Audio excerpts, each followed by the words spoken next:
As per last time, you guys were accelerating away. The larger light ring appeared, flanked by two smaller ones, brighter than the others. Uh, and as you were driving off, they had a kind of different focused illumination and were able to perform their jump cut speed boost move without the same level of light observed as required by the others. For the ones flanking the big guy or the big guy? The big guy and the ones flanking, and the one specifically flanking the big guy. Well, yeah, because the big guy is obviously providing enough light for the little ones to just, draft.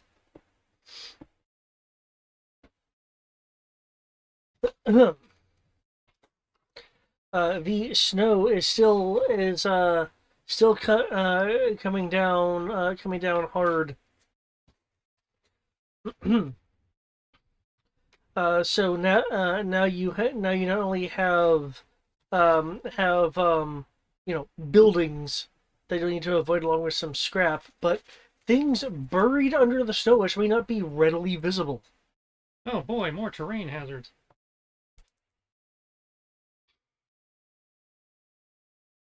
Oh no, not more terrain.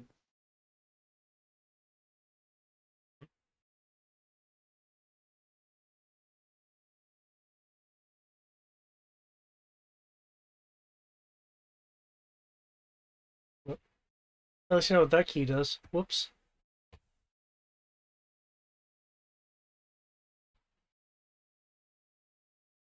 Cool. If I ever need to immediately go to the art library, I'll know where to go.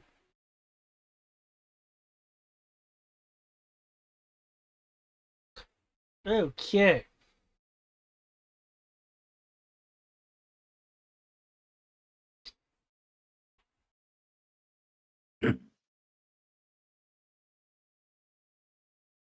You guys do have the location of Project Avalon. Which is in theory where we're going to be heading. Yep.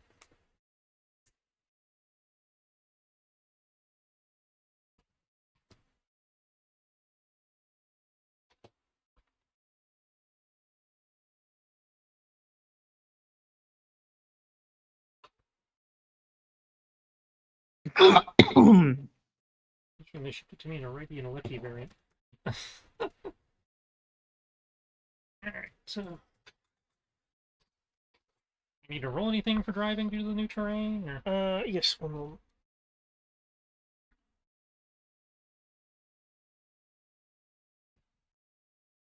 Okay. First, just kind of set a pace. If I could have an initiative just for purposes of some sort of pacing.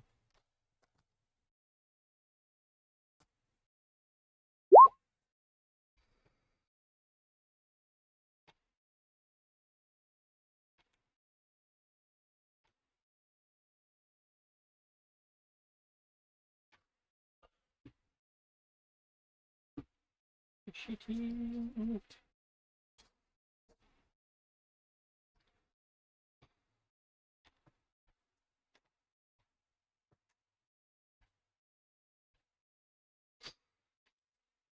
Okay.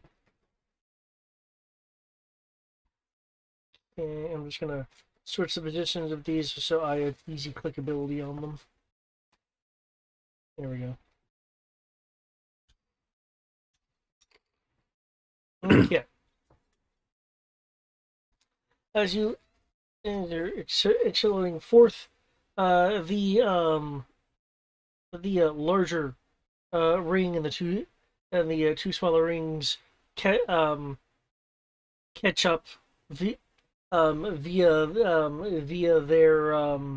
their jump cutting ability.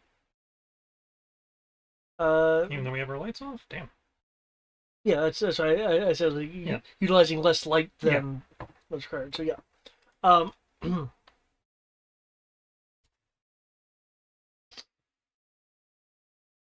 Okay.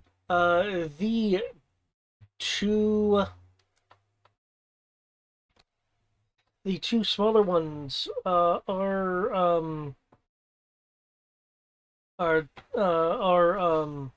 solidifying their light and pulsing out a lash to try to strike against the hull of the Hizak.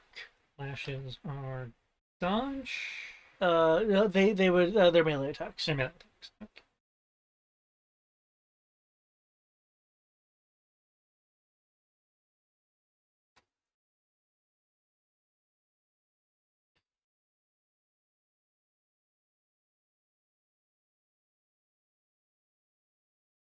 They were there, so could have shunted that as necessary. Because the take bonus from that pile. Any SOCON bonus for terrain? Given the are you in vehicle or Battleloid? If they are actively chasing us, I'm probably in Battleloid just because one, it goes faster, and two, I know that, the extra evasion. Okay. In that case, it's gonna be at 1D. However, if someone is providing assistance on sensors, it would make you more readily aware of your environment, which could increase it. I would be. I say, can you do sensors and for this situation? Can he do sensors and guns at the same time? Given you guys were kind of doing ripping out on the first part, yeah. Okay. Yes, I will take the extra DO bonus. I mean, he needs to make the sensor roll. Well, yes, but I will make a note here that it is potential, and then he can roll his sensors to figure out if it actually works. Minus 1D for a reaction, which confidence.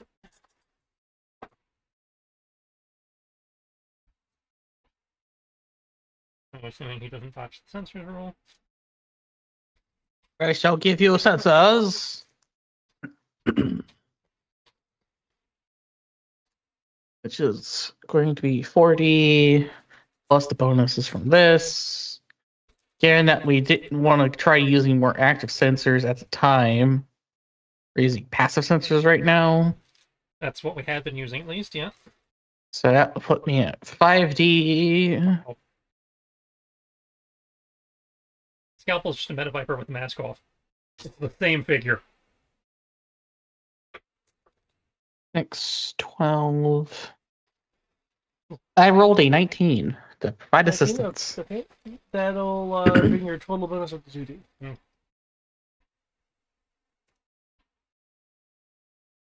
That's that opportunity shot. You can get to it. But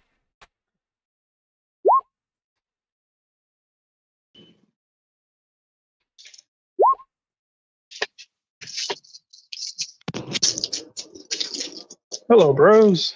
hey, Whoa. yo, bro. Yo, Joe. Zeus. Pretty decent. I am a little late, and I've got to try to juggle. So I'm gonna try and juggle both of these things because I've got. I guess somebody update me as far as what did I miss? This table talk, or did the game actually start? You missed table talk and us literally just starting with us trying to drive away and these things chasing us. Okay, cool. All right, good. And they jump cut in the shadows. Well, not so much in the shadows, but they need less light. My theory is that they're drafting off the big one. The big one's putting up enough light that they can teleport off its light. Okay. So that's just a theory. A game theory, Game theory. perhaps? I will be listening in. I'm gonna say starting at 9, and I will make rolls as needed. I unfortunately do have a class that I have to attend, so I'll be listening and playing as needed. So Okay. I'm gonna say class is only from 9 to 10, but it's not enough of a class to where I have to drop everything. Okay. Well, if you do need to drop everything with a class, just let us know and good luck. Okay. It's a like I said, it's a art class I signed up for to learn how to use tablets, how to draw with tablets. So originally it was supposed to start at 7 and run till 8. But I got busy. And I've been like, okay, well, I'm available at 9.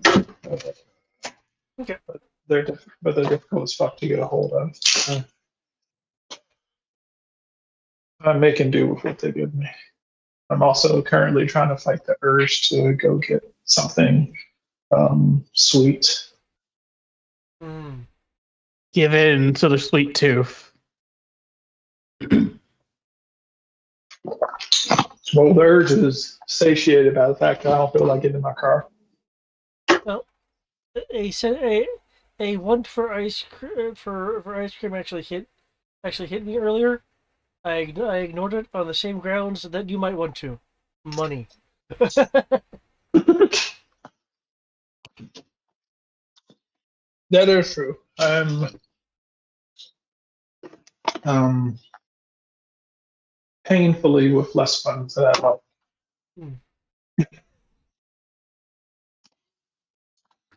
I'm dangling around with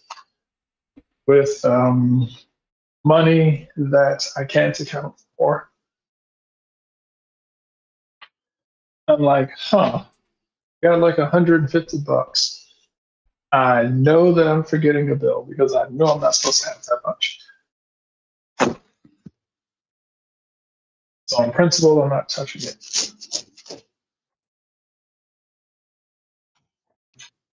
Completely fair.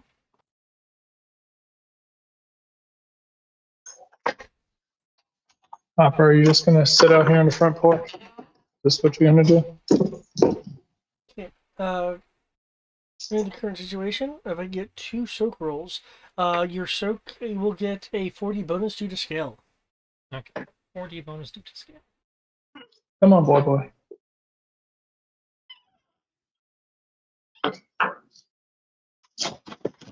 Good boy. Good boy.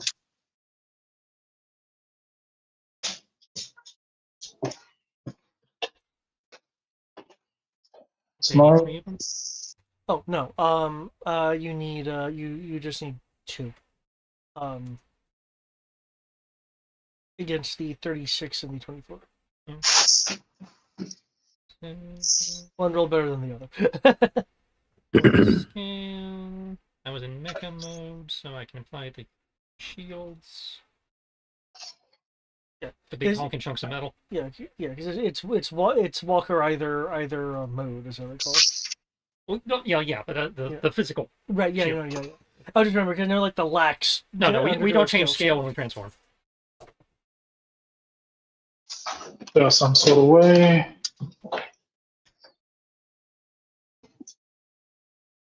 I mean, I'd be happy if we change skill, become bigger, embiggened. We try to keep it simple by not doing that.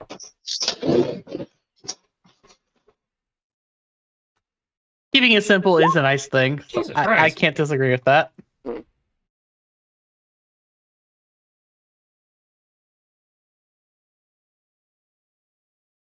Well, I want to know, is it bad? 44 and 47. Jesus. Okay, you block with the shields the paint being melted away, but or burnt off, but that's about it. There'll be a strobing of light from I'll show you in working mode from the larger ring as the strobe effect goes around around the circumference of the follows the circumference of the ring. It is streaming off a piece of itself to shoot what amounts to a laser at you, Yep. which of course would be dodge. Mm-hmm. One moment as you will be getting a 8D bonus. And they deposed to say, no, you don't. Which confirms my capital scale theory.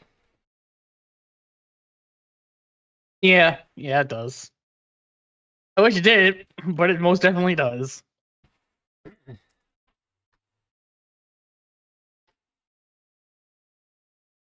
My second reaction.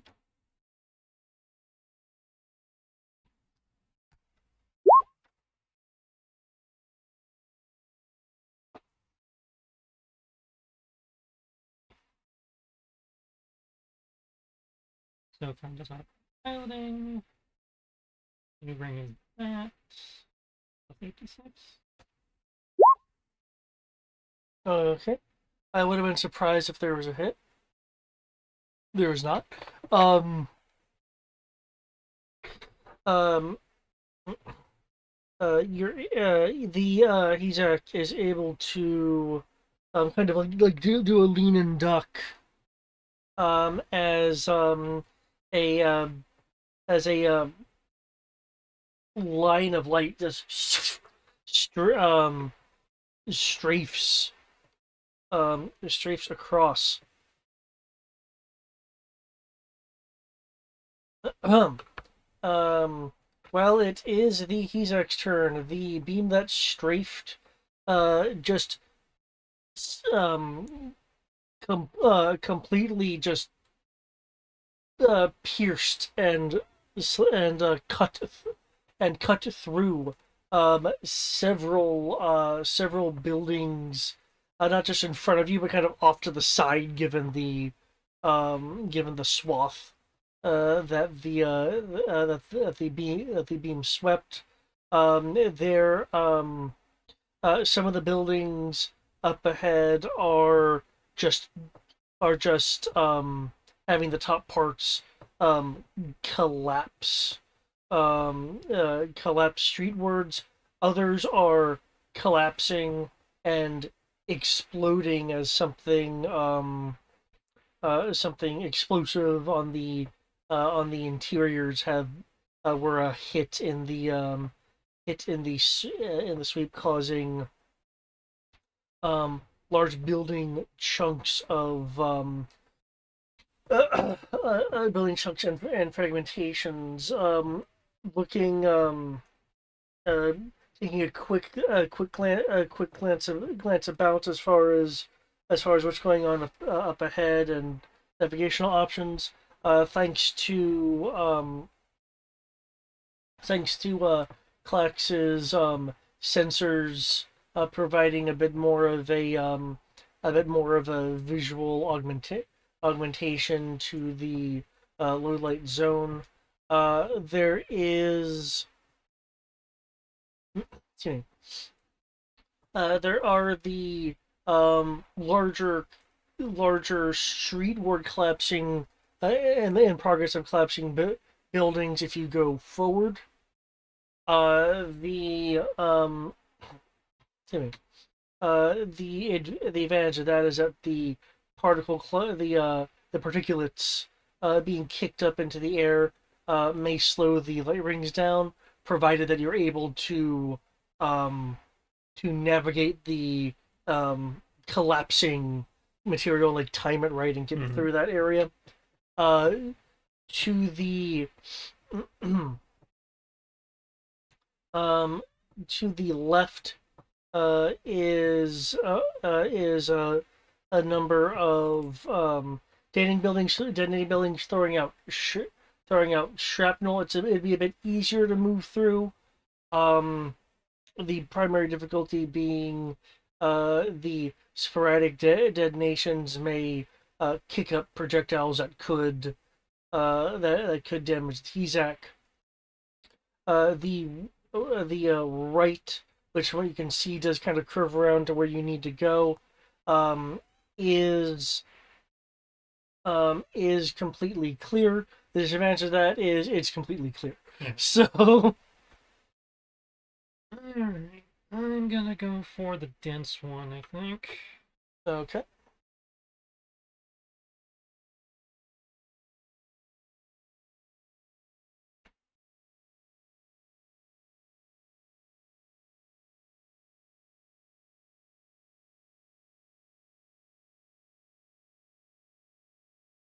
Wow.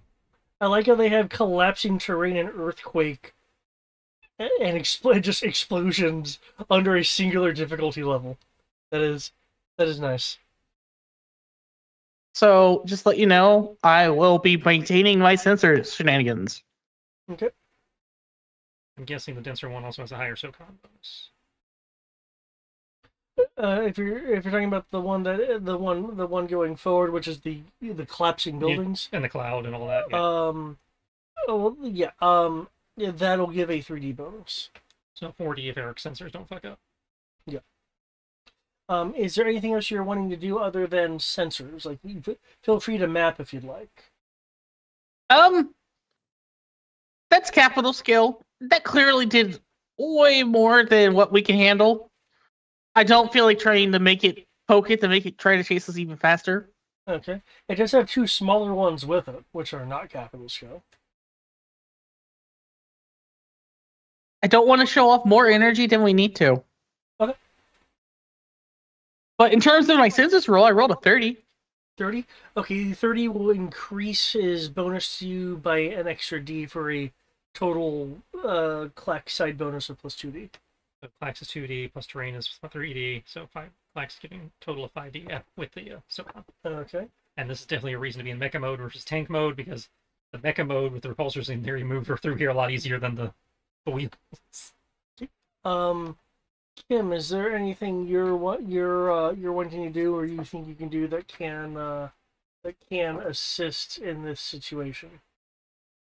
Is there anything I can? Let's see. I don't want to jury rig this because are they outrunning us or? Currently, they seem to be keeping pace. Okay. Are there any non-essential systems that I can shunt the power to thrusters?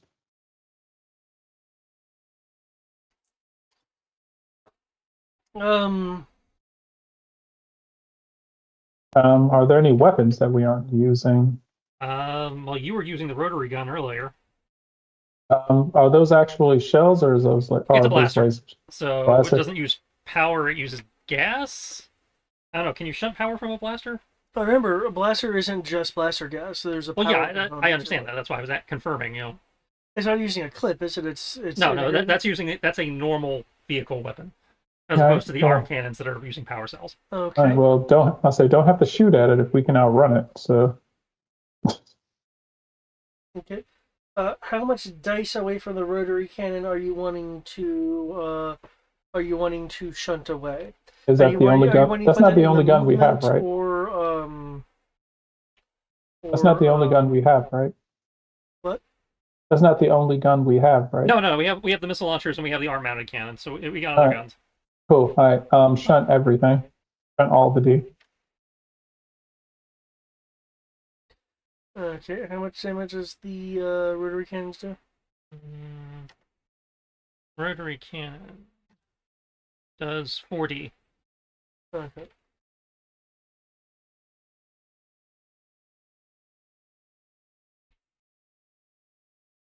On the vehicle sensors, up here. And Okay. what sort of Um, ship is this? I will. This is a walker, technically. Yeah. Well, it's also a mecha. It's a mecha / walker. Yeah, Yeah. The mecha repair. Okay. yeah Um, mecha, this would be your mecha repair. Yeah. Yeah, I'll need either mecha repair or a gunnery roll, since the operation skills can be used for power shunting. But yeah, so either a gunnery roll or a mecha repair roll. And do I need to hold off on rolling? Is what he's doing going to affect me, or What he's doing may affect you. okay?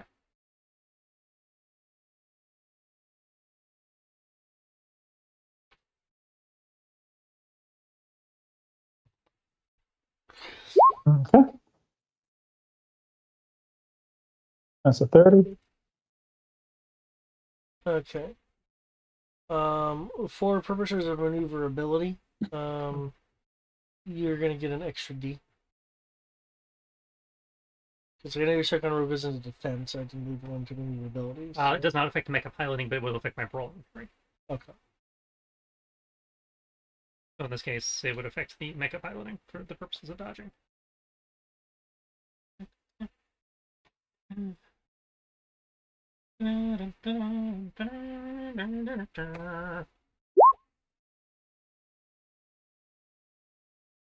Okay. 4, 2.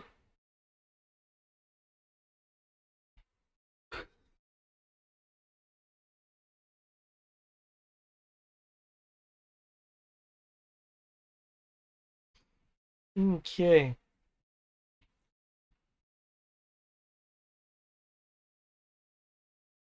As you're moving through, you're finding people in the Huzak are finding that there are sounds um of uh of a few exterior impacts from pieces of the building that are hitting the ground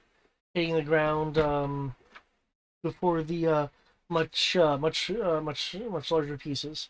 There's a few chunks that hit the ground that the Ezek will either leap over or kind of skid to the side to go around as snow is kicked up. There is a ever lessening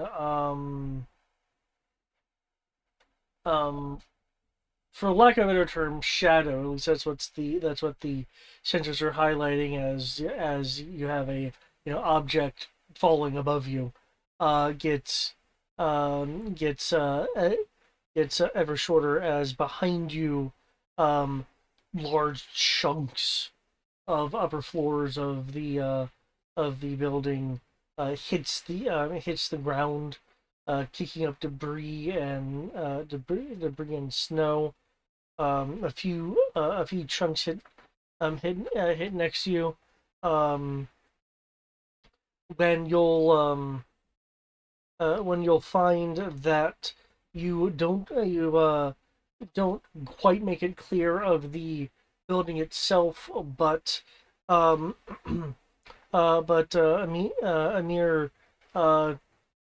doing the spectacular tactic of looking up at what's falling.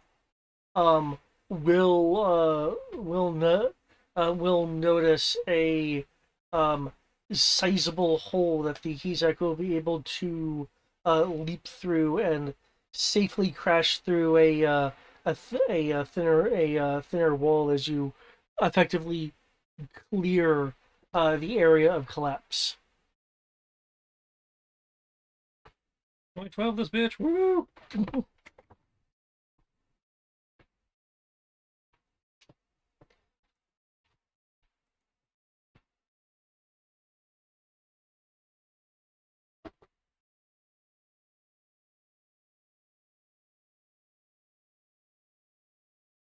Okay. I would like to lodge a complaint. This is unsafe driving. I'm sorry, do you want safe or you want to live? Why can't we have both? Well, when we're not being chased by something that moves at the speed of light, I will happily accommodate that. Okay, that's fair. I can't argue that. For those that had the ability to look at the rearview mirror, so to speak, you will see bright and nebulous glowing areas as area behind you as snow and dust is being illuminated by the light rings. They do not appear to be doing their light speed jump cuts.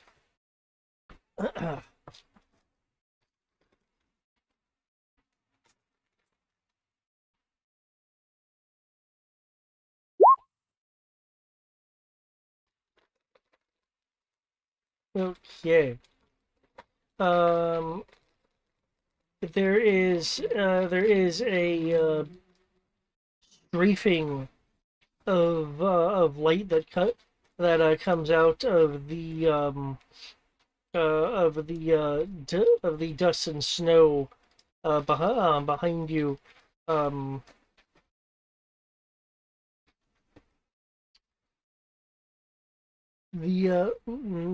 yes, that plus 19 actually say.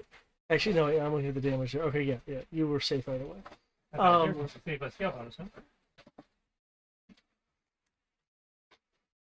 The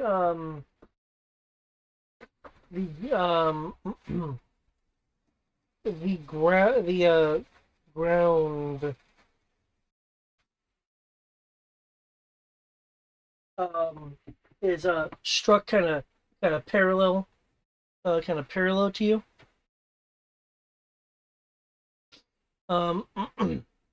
Kind of slowly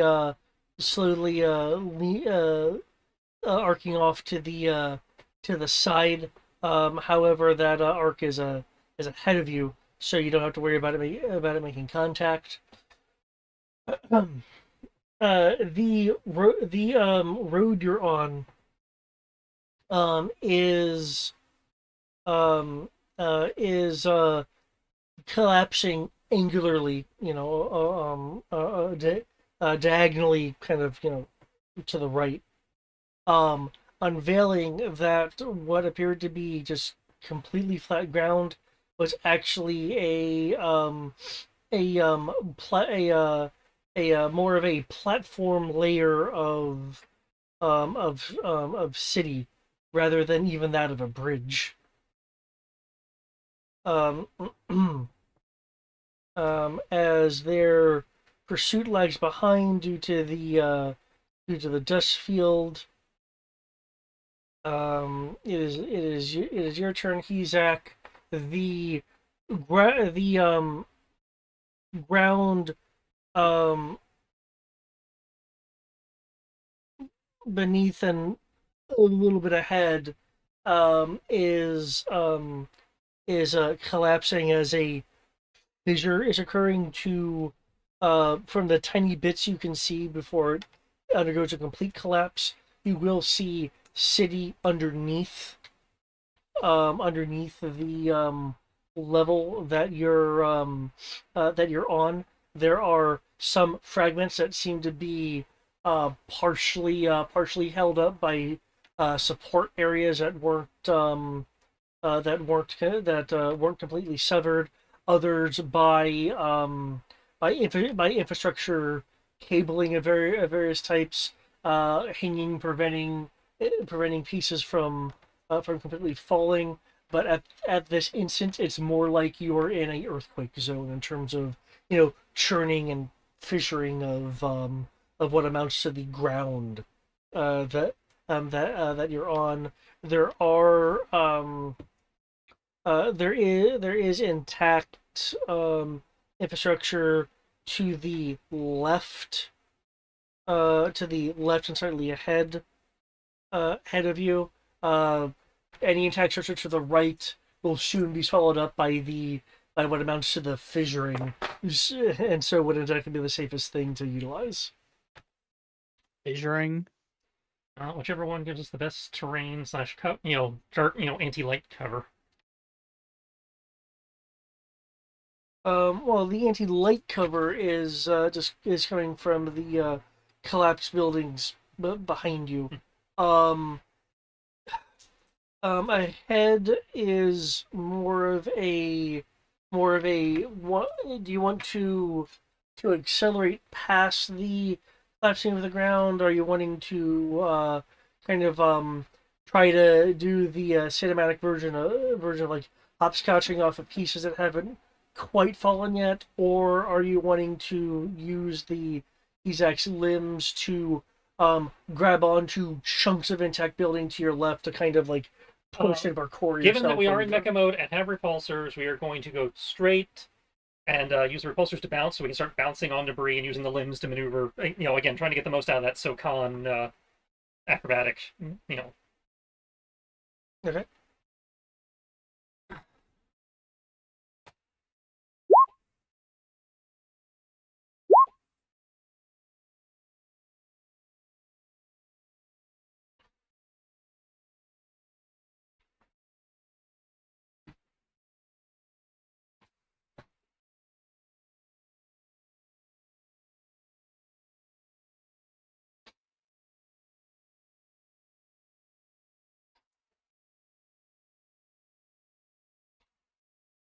Well, okay.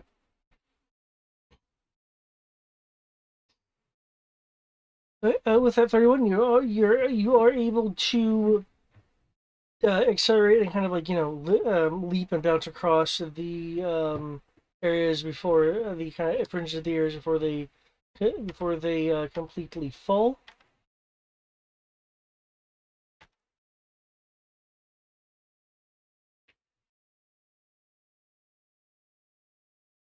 And hopefully open up some distance. Okay.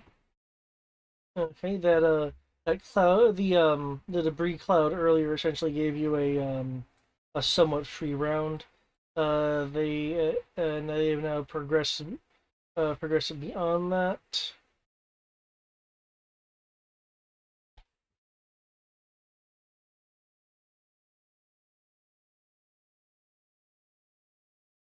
Okay.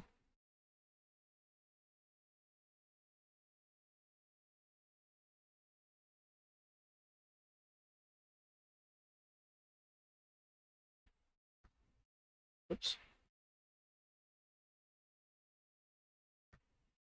Okay. The rings will lose some illumination as they perform a jump cut.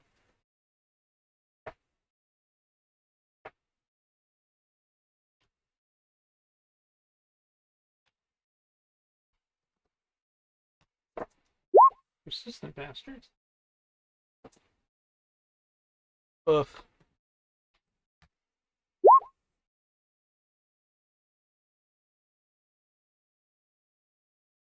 You're being very persistent, that's for sure.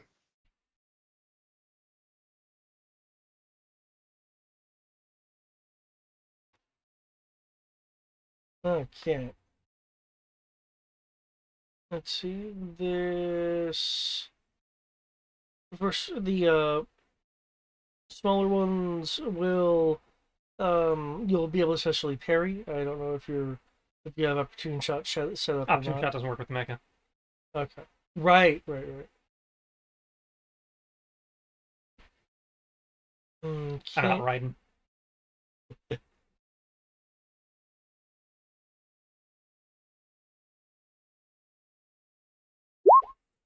Okay. The larger ring does something a bit different. It's not shooting a laser at you this time. With it being this close, it is creating a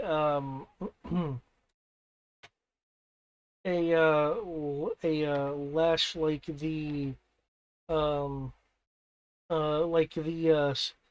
like the smaller one, like the smaller ones did, which you are able to certainly parry and evade. The much more powerful light um,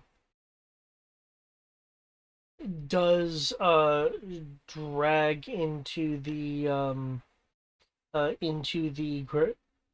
ground a bit, uh, bursting bursting something underneath that was under some kind of pressure as part of the snow and artificial grounding um, bursts bursts out as a haze that is not snow fills the area.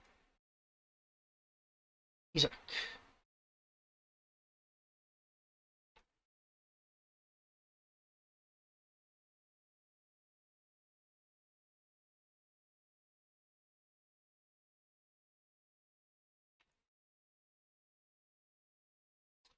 And 20, 30. I rolled a 32 for sensors, by the way. okay. You maintain your 2D bonus. Um, uh, due to what was recently bursted, the area you're traveling through is again under a bit of a aerosolized haze on top of the snow. However, with the sensors functioning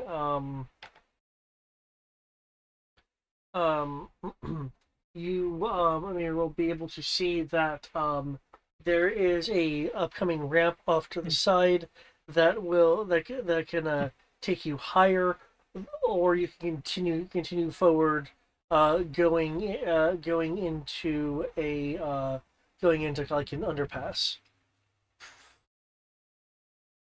Can I see any benefit to going higher? I feel like the underpass would be darker and therefore more to our benefit.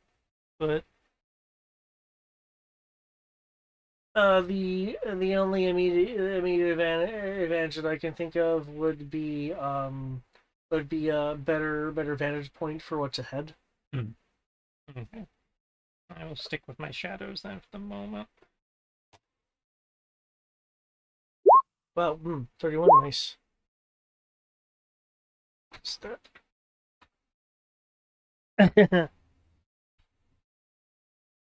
Okay. Kim, is there anything extra that you are wanting to do?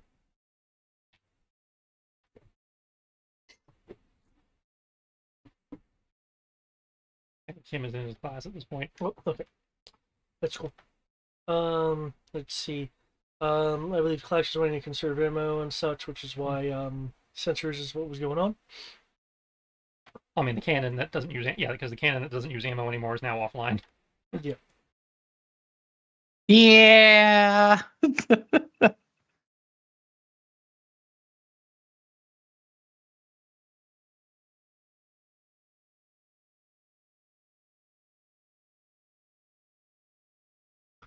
It be Okay. what it be.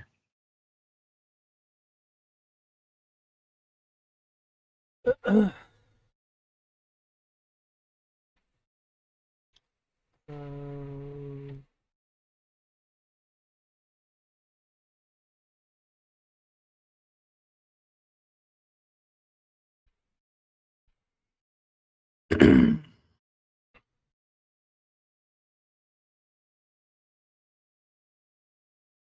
okay.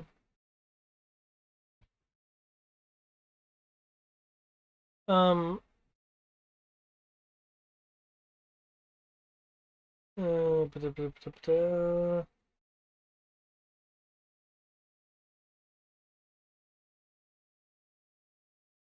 Okay.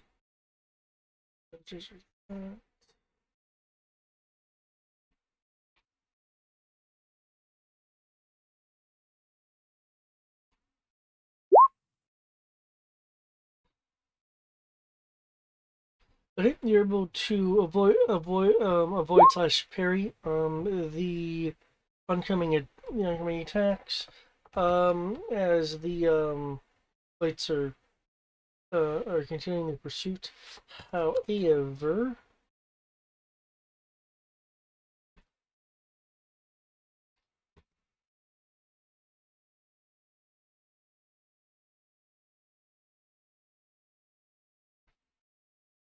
Is the big one just no clipping for the tunnel?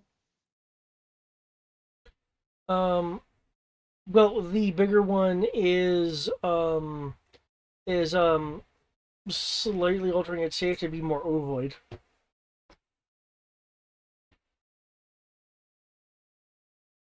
I thought it was just going to no clip. Don't know which one's more terrifying now. The fact that it changes shape, or the fact that it can't no clip. Hmm. Okay.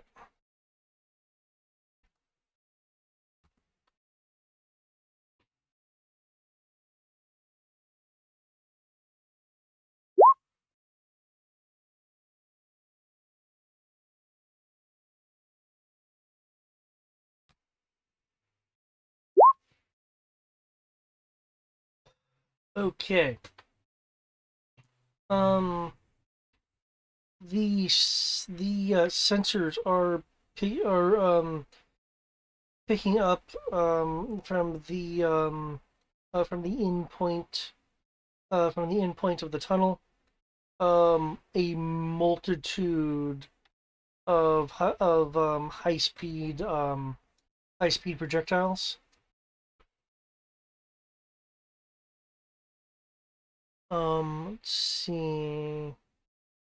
That.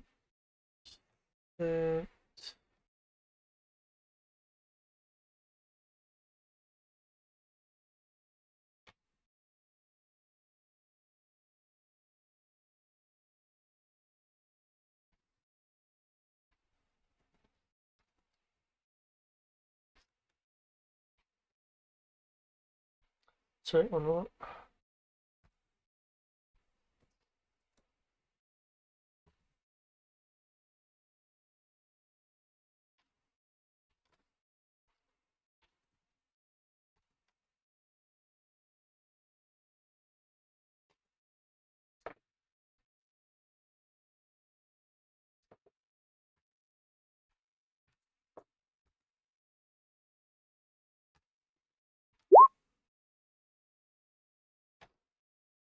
Okay. With these high-speed projectiles coming in, it looks like the Hezak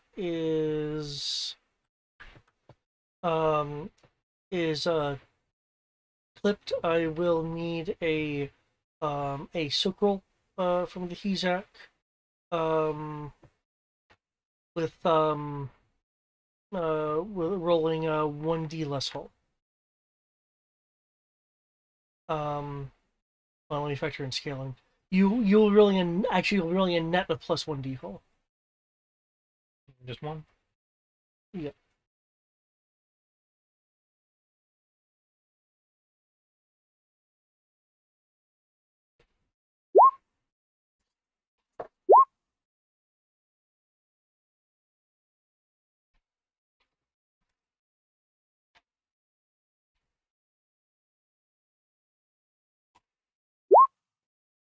Okay. There will be several resounding hits and notifications of attacks hitting you, but no appreciable damage. Um, uh, that being said, um, the two smaller rings of light near you suddenly spin and warp into bends into bends of elongated light, no longer pursuing you.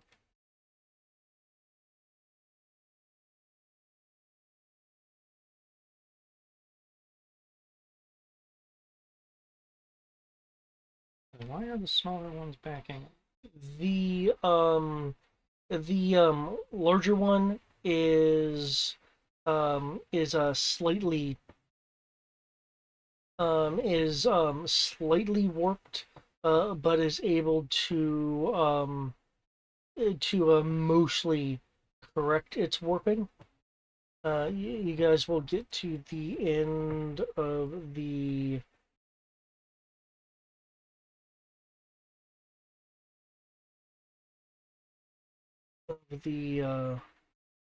tunnel, or the overpass rather, um,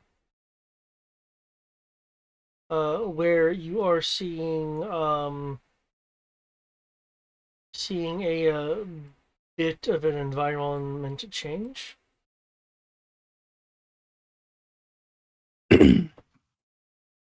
Probably relate to wherever we're going.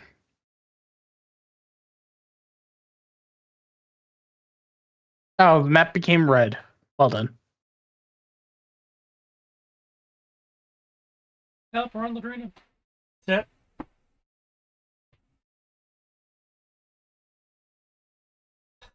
you will see that while the map has those cannons being static, that they are not.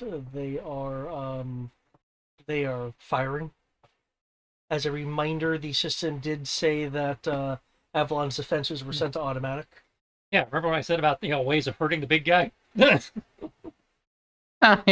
that's probably it.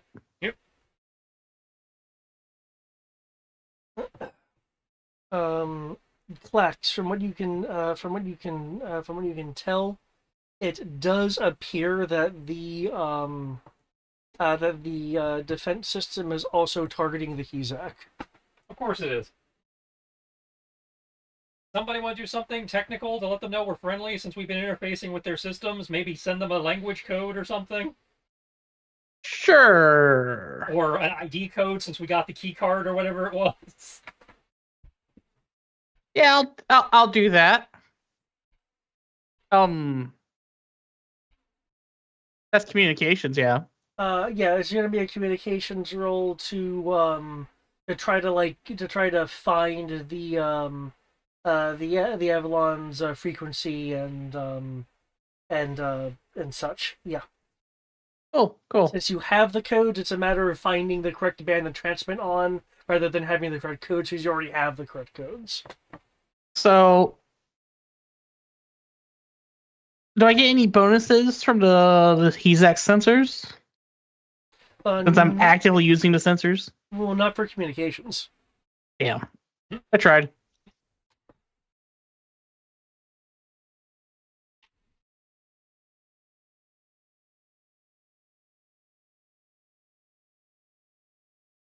A 23 communications roll.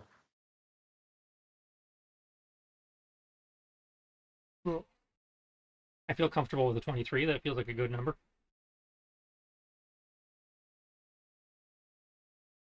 I mean, I would hope it would be a good number.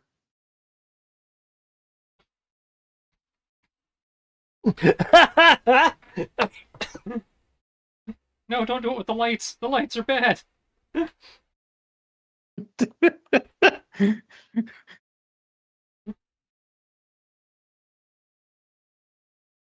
They like you, the lady.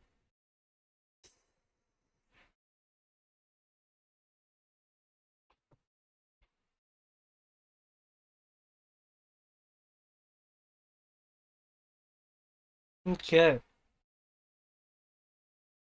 The 23 is enough to find the correct frequency. Transferring your codes will or transmitting your codes will have the defenses no longer be targeting the Hezak. Hey, look, you don't have to dodge everything in existence now. Just almost everything.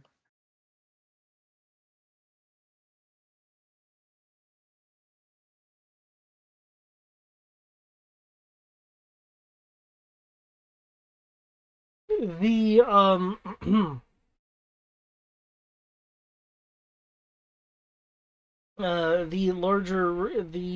larger ring um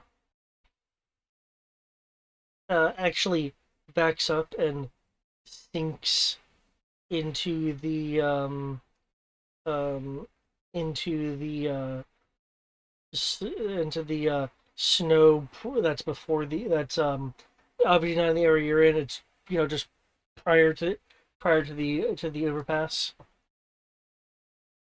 Oh, well then. Well, I did switch maps. You technically have a little bit of a travel time to get there, but the terrain has changed. By the time you get to here on the map, um, you will see that the well, actually you may not see. Can I get a search and perception roll for anyone like actively looking? Have you determined whether you can detect these things on your sensors or not? We've done that before. I want to say we've detected them at this point. Okay, we'll say Clack, since you're manning the sensors, you can make a sensors roll instead of a perception or research roll. Ooh, this is a good one. And 20. I roll a 28 sensors. 28, okay. Area 5.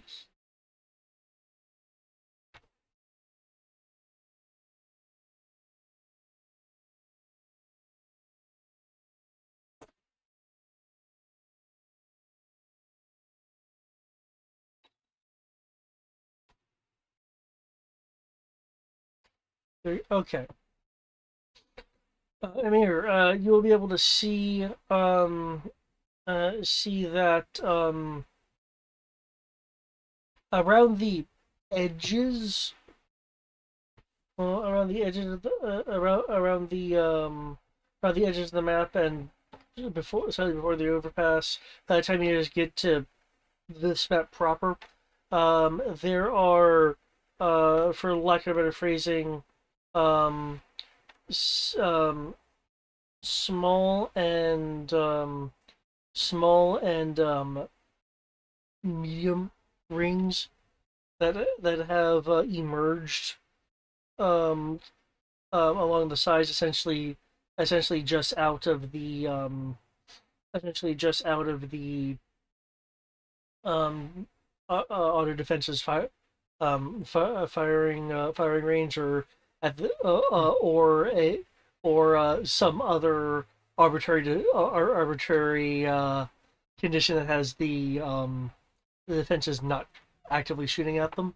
So they're on the perimeter, but they're not on the map. Yeah. Okay. The larger one does reemerge, seeming to shimmer out from its snowy hidey spot that it was in. Plex, you detect the same thing, though there is more in the immediate area than what is within immediate line of sight. With your 28, you also are detecting something else. Because this is something that your passive sensors can actually detect. There, uh, there is a familiar oddity that's catching your eye as far as the sensor emissions on the that the as far as the light rings are. Can you make me a languages roll?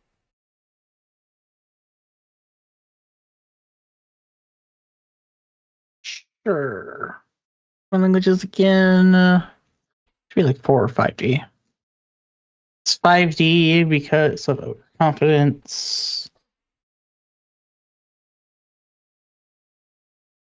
And 22. A 24, sir. 24. Okay, that is again within the very difficult range. Okay. Because your sensors are now having a multitude of data points, you are now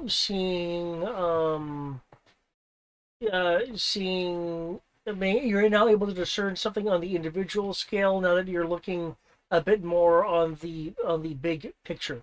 You notice how I have how the light rings on the tokens themselves kind of, flicker-ish. Sort of. Yep.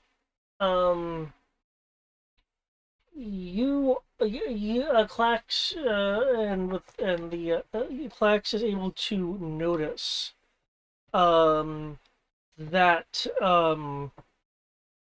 that there are modulations and patterns extending beyond the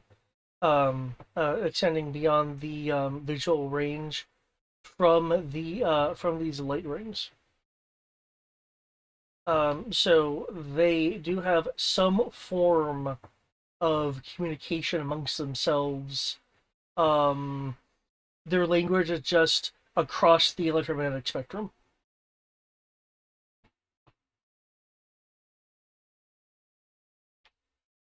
Well, normally I'd say that's cool. But no. No. Bad. You're trying to make us feel bad about shooting the apparently sentient light that tries to kill us. What was the line? The ability to speak does not indicate sentience. Because remember, wolves can speak. They can have a form of a form of communication organization.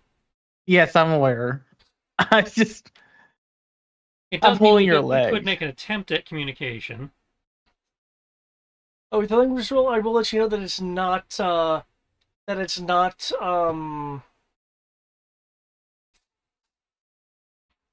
I will say it's not like basic or anything.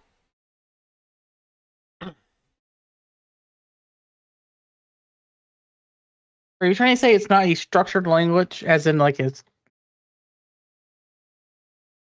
I was like, is this like a primitive, kind of like again animal, like wolf raptor type communication, where it's like okay, sounds are conveying thing, but it's not really like a structured language, or is it like It is a not it is a non-structured it is a non-structured language. It would be the it would be it would be the equivalent of animals, however intelligent. okay, so like dolphins and shit, it's like they can communicate and coordinate, but it is not like we cannot. It is not something structured enough we can actually form a line of communication. Okay, Right. so they're really smart predators, but they're not sentient creatures. Yeah. Due cool. to the speed of their communication, Clacks, you are aware that they can do complex things, but that's just kind of the equivalent of giving a rapid set of instructions that culminates into something complex. However, that does mean that, like with dolphins and whale songs and shit, we might be able to use our our lights to fuck with them to confuse them. Yes, yes, it could. Yeah, the equivalent of like a noisemaker or something to draw them away. Um, True, you could try to disorient them. The act of using your lights, though, would provide for lack of a term, jump points, but you could try to use it to. Well, I mean, something like to rigging, squash them. a timed glow rod or something, so that it sends Ah. pulses that are like, okay, I can see you're saying something, but it's like very terrible, Gotcha. like laundryman Chinese accent level bad. But something that they would recognize as communication, so it's more likely to draw their attention than just a light source. Yeah, because judging from just what happened here, regular flickering lights aren't going to be a form of distraction. Right. Which is if Clax can use his languages skill since he now has seen this pattern to create like something baffling. Right. It's like we can, in theory, use the fact that they do have a form of communication to actually do something with the lights to provoke a result. Yeah. Because that means, like, obviously we can confuse them by having you're doing a light source that conveys gibberish. We might be able to do something with the lights to make ourselves seem more intimidating. So that the idea of like don't fuck with because nature has signals like that where it's like fuck with this is bad. Yeah. I just want to point out the more specific things like that you want to do, consequently the higher Well, difficulty. I understand. Yeah. Obviously, this comes down to linguistics and technology roles and stuff. We have more tools in the toolkit now. Yes. Okay, now I see this map. The map looks like it's a bunch of external things. I see like catwalks and generator and consoles and shit on the what looks like outside. Is that accurate, or is this supposed to be like a building we can go inside here? There are external consoles like you're seeing. There is a structure that you can go inside that you can access. You see where the where this yellow hatching is right there? Yeah. That leads to a door. Okay, so I was trying to figure out where to park. Yeah. Given none of the characters have Discord as military experience. Nope. Okay, your search roll of 30. I will let you know this. It does look like these external consoles may allow manual gun control. Okay. I I will pull up to the cliff face, put the arm up on the cliff face, and then pop the hatch so we can go up the arm. Okay. Let me Use it as a nice little ramp there.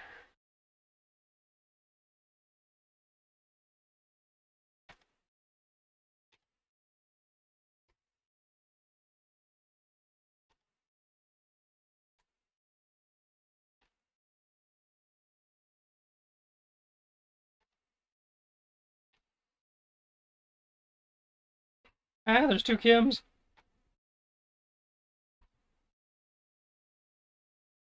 We can't escape the Kimception. I'm pretty sure one of those is supposed to be Tim. Yeah, Yep. there we go. Alright, so I'm guessing building is where we need to go. Oops. Too large. Okay. Let me just make a.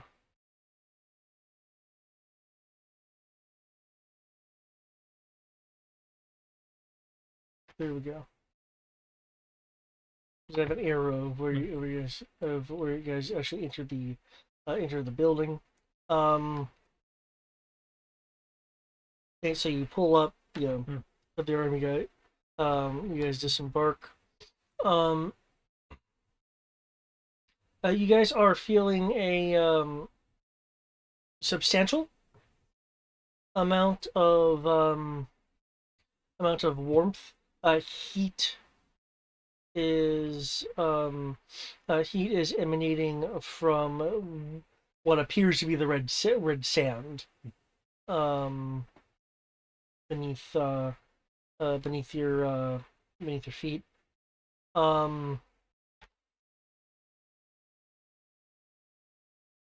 With you guys disembarked, the defense system begins firing. From what you guys are able to see, the larger ring is moving admittedly a bit slower, but the medium-sized rings appear to be jump cutting into lines of fire that would impact the larger ring. They are sacrificing themselves for the big guy. That's okay.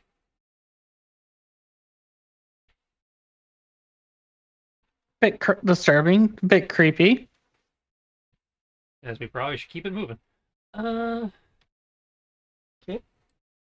I will scoop a sample of the red sand and toss it to Amira to put into her little mini fat lab thing.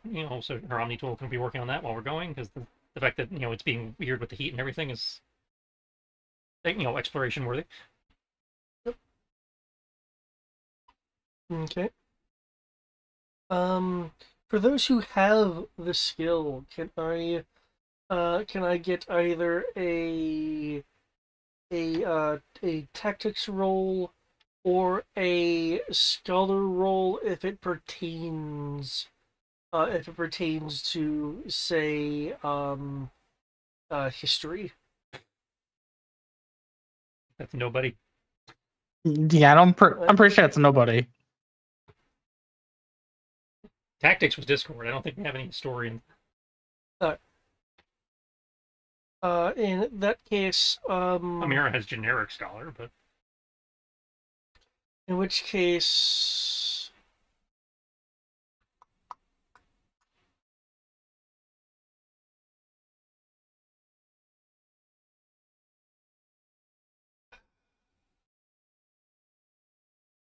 a generic perception roll would be a fallback.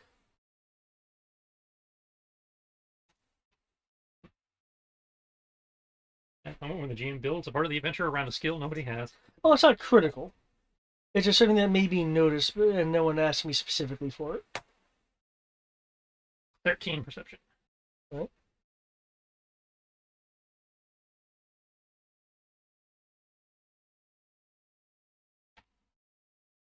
I rolled a 16. 16? Okay.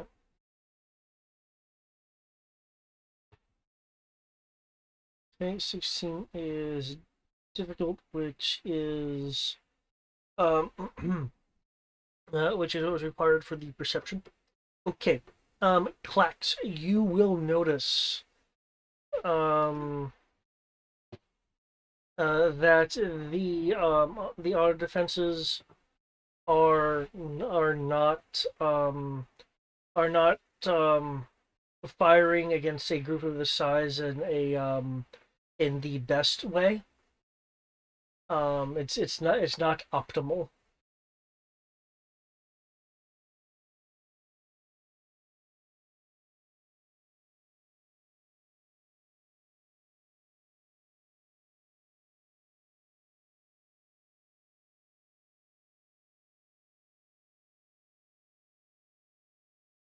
Hmm. I'll point this out, so I'm not sure how to rectify it.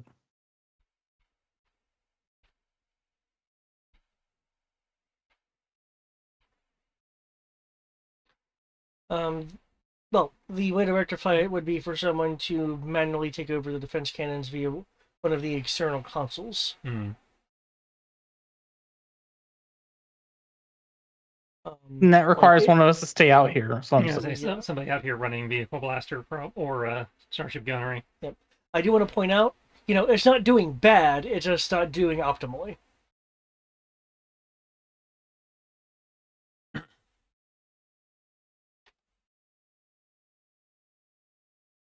If I stay out here to handle that, can you think you'd be able to hold your own inside?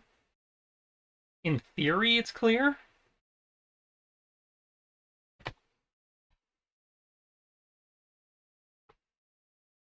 Well, given that it's purported to be clear, given the nature of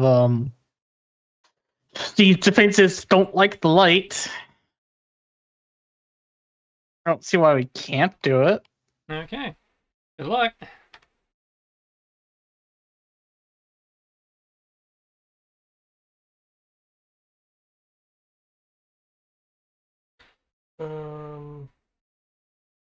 Arcanium offshoot. Yeah. Yes.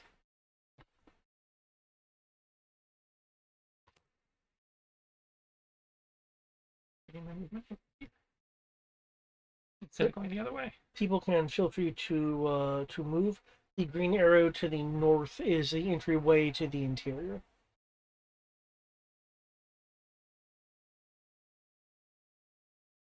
I'm apparently in a rock wall. I don't have any blocking. No, I just noticed where you placed me. Well, it's a cliff. You climbed up the rock face. Oh, that's right, because you put us on the cliff face to see everything first.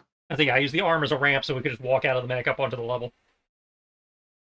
Cool. So, given where we see how this is, I see that there's an entrance supposedly over here and over here. That's not an entrance.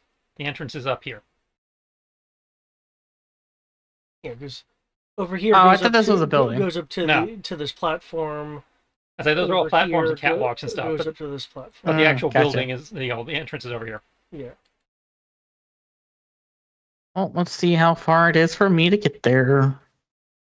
Others their cannon shoots are they're more genetically specific. Mm-hmm. Okay. What's Emir's then? Emir's was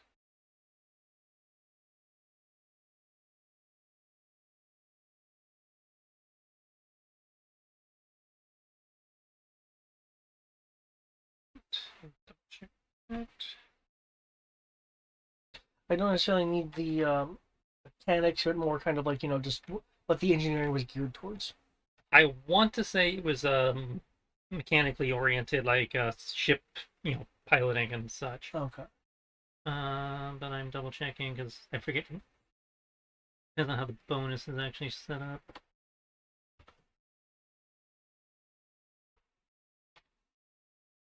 Oh no. I'm gonna do something I hate to do.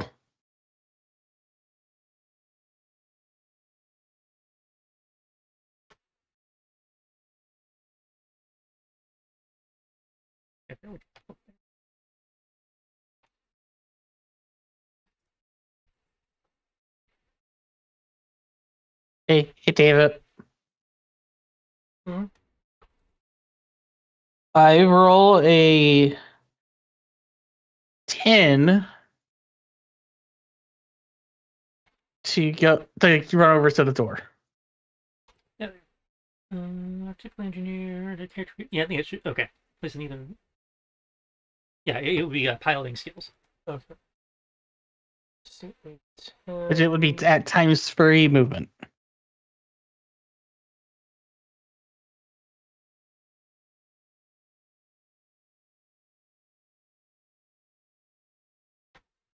I'm at least jogging my way over. Okay. Between the sand and some of the wiring, you do slip, but you're able to complete your move. You're at a D penalty for for other skills you'd like to do outside of the running. I was just running up to the door and opening the door. We're on a combat map, so I assume you care about combat initiative. Okay. I see. I know Kim is in his move pocket. But okay.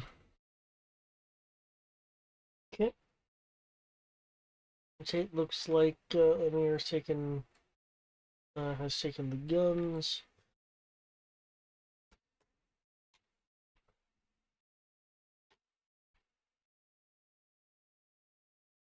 Okay, since you are going into the place.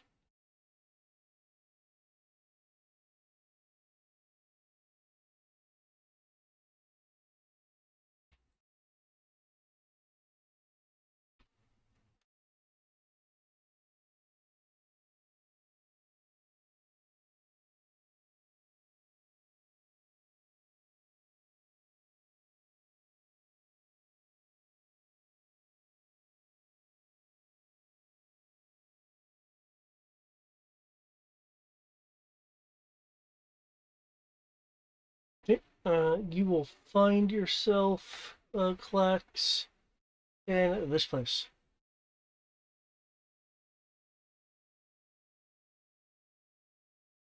Ah. Oh, then. This doesn't look mysterious at all. One moment as I put some markings.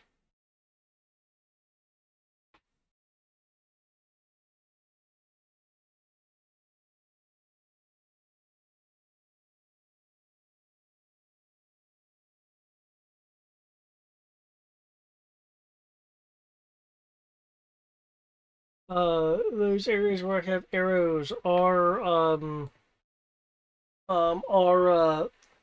thin uh thin uh sheets that have it looks like digital touch controls on them. They're like planes of plexi that have integrated control systems.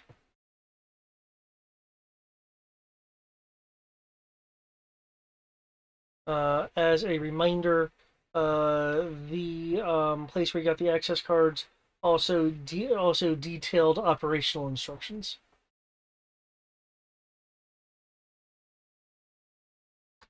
Follow the manual. As I remember you saying that you were writing them down and translating them, Yeah. and that they were highly technical. I'll make sure that Kim follows the instructions as I assist him. Um, if Kim is going to be following you in, I know he has some levels of enhanced move. I'm not sure how much in the way of enhanced move he has. Outside of his spin dash running. That's the goal, at least. It also assumes he's in a position to be able to roll. Is true. Yeah, if he's in a position, he need to be able to roll.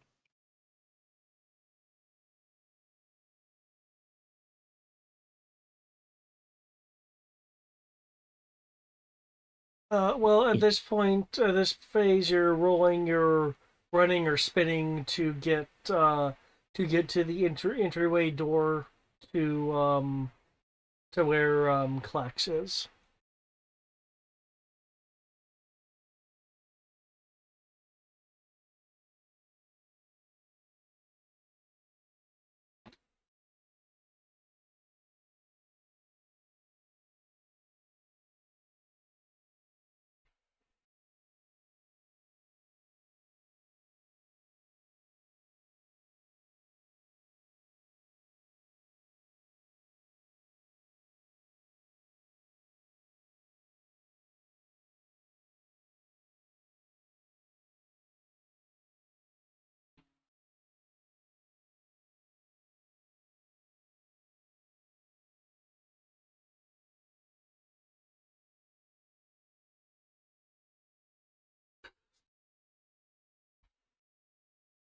And then the silence rang true.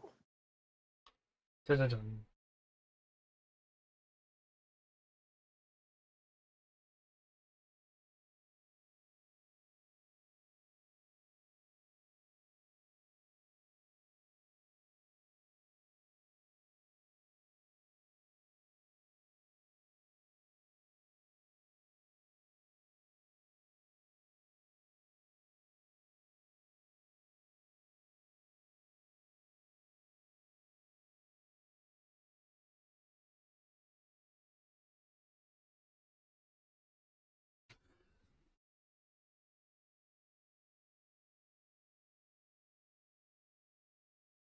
While I'm waiting for that roll, mirror.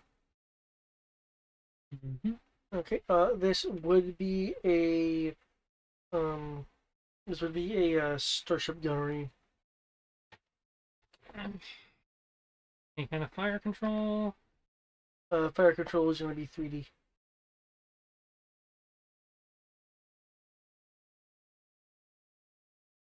I'm guessing I'm on scales. Nothing there. Is firing projectiles or beams? It's firing projectiles. Cool, cool, cool. I don't get my data links, but I get my triangulation. Good. Good. And based on what we saw earlier, I'm guessing it's moving more than 10 meters.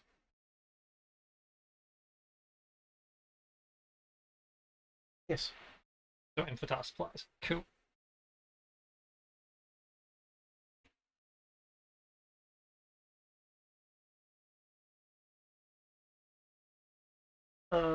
These cannons are rapid fire. Hence, are the higher fire control 20 running. Okay.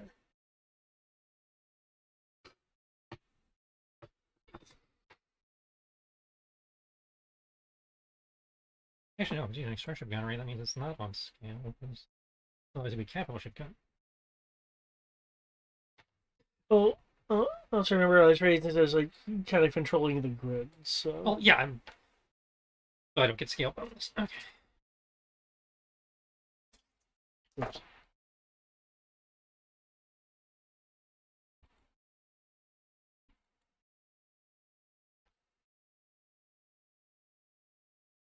Okay, because I believe your move is 13 when you're rolling.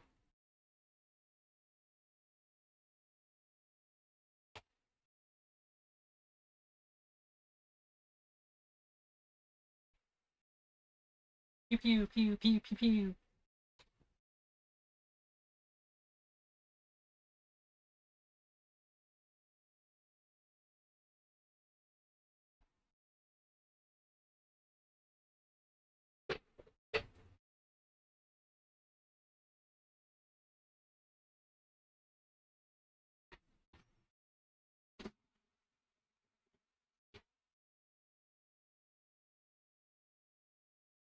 Ah, 12 if rolling. But with your rolling of 20, that would get you. Okay.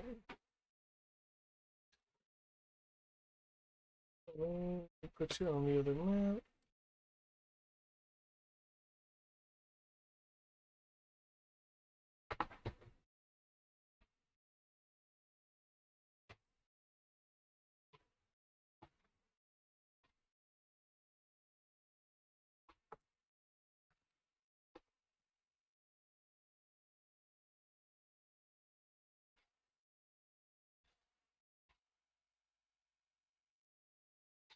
Okay.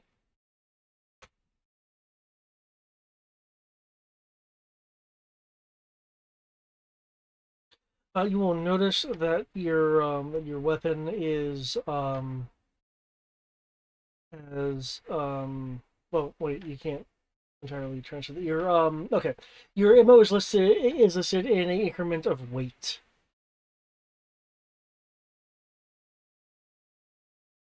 Interesting.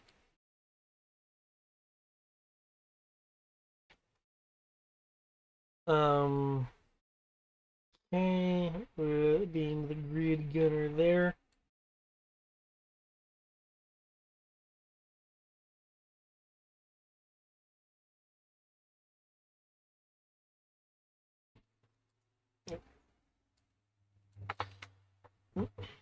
Uh, you're able to manipulate the or fire, refine the odd defense's firing to hold back the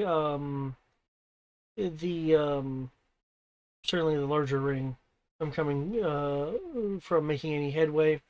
One small ring is able to make it through.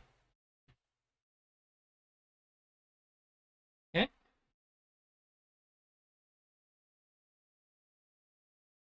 Okay. I was surprised they were able to beat you at all, actually.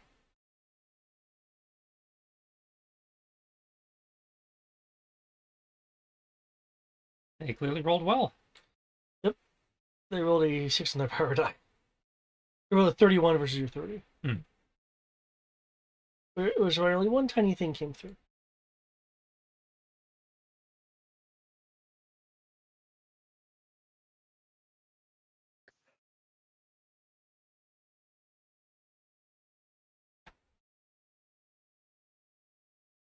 Which the grid may or may not pick off on the next go.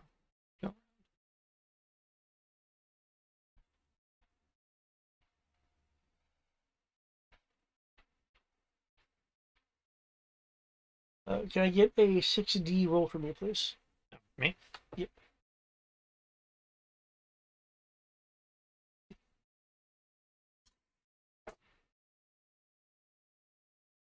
Mm.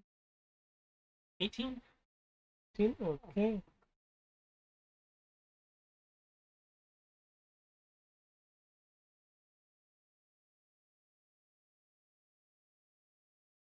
Right, the one that came through was able to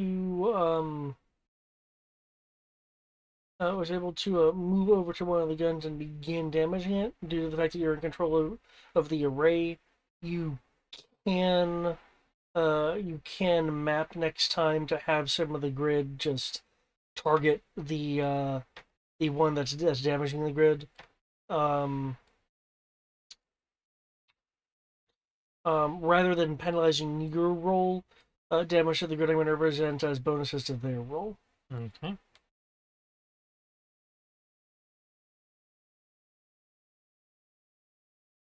Okay. For those on the inside of the building, the inside of the building, you need to be able to make it to the control areas, which are 10 meters away, which are 10 squares away. I know Kim can get there as just shy of a full move. My full move is 10, so I can get there. No issues. Okay.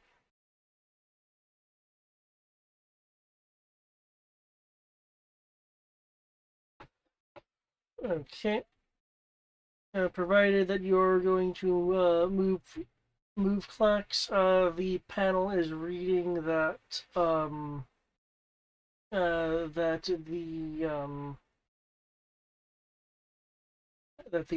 the Avalon the Avalon system is currently in, excuse me, is uh currently kind of awaiting configuration. configuration and power up.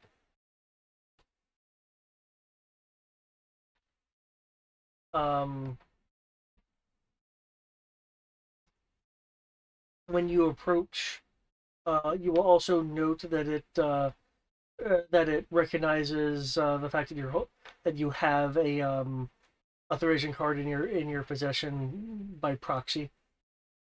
You don't have to actually present it.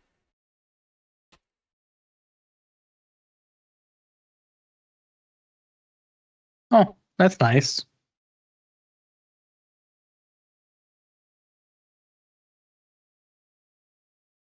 Well, I will assist our resident spider sonic monkey thing.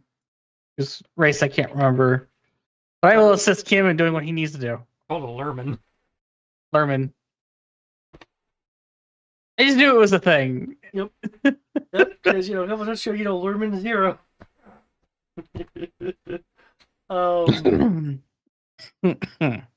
Okay. Brian, if you are in a position, I have a question for you.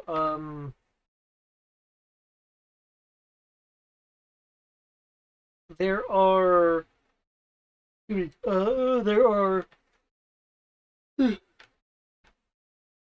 3 stages before actually pressing the start button of this thing. Are you going to want to do 1 stage at a time, 2 stages, all 3 stages at once? How ballsy are you feeling?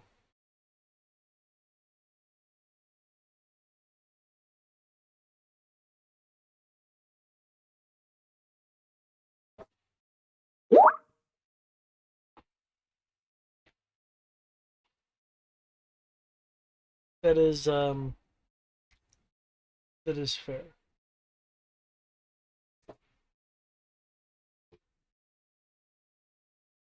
It would be computer programming.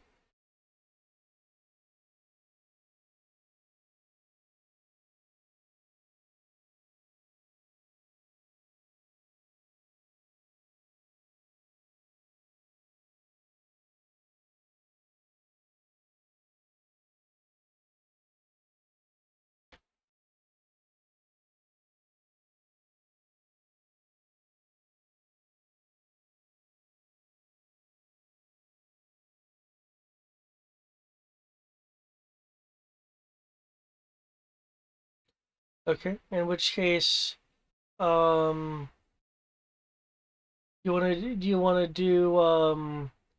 to do 2 steps at once or all 3 steps at once?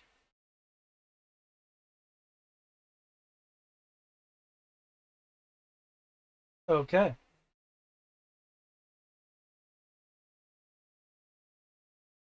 Okay, feel free to give me a computer programming roll then. Plax will be assisting you to give you a D bonus, which I am assuming in part is translating the control systems. Since I have a working knowledge of the entire language, I would hope so. Yeah.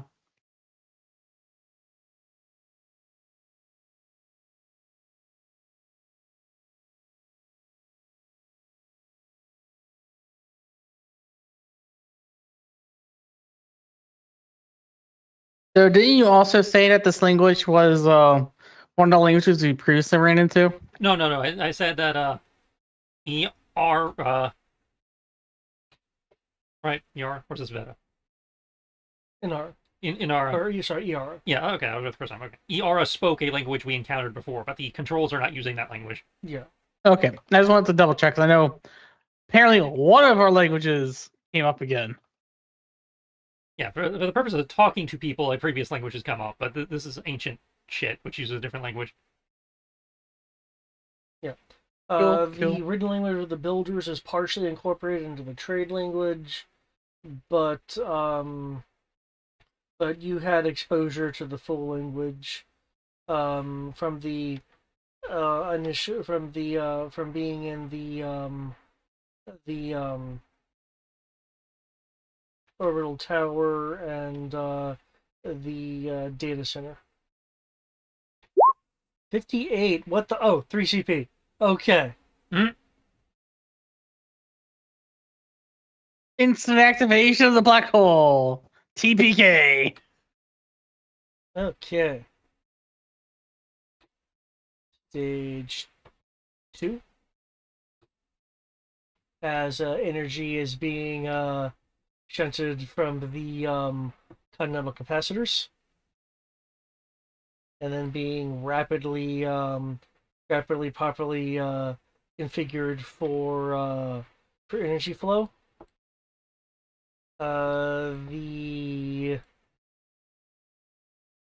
The generation system is being the gravity generation system is being configured for what is hopefully a correct singularity collapse.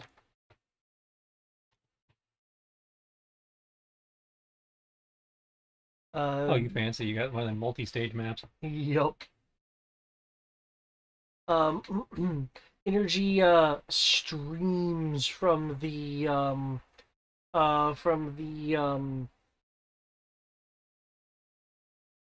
structures, from the pillars that have lifted up from on flaking sides, holding charge energy, and that begins flowing into the northern area. Your Krogan eyes can see past the what to others would be blinding brightness enough to see that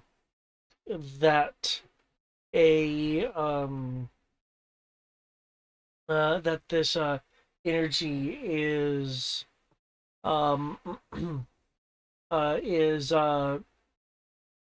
being manipulated to form a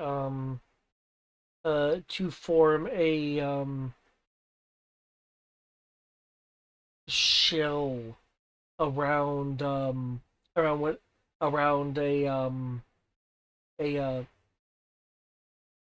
non-distinct curvature as interior to it.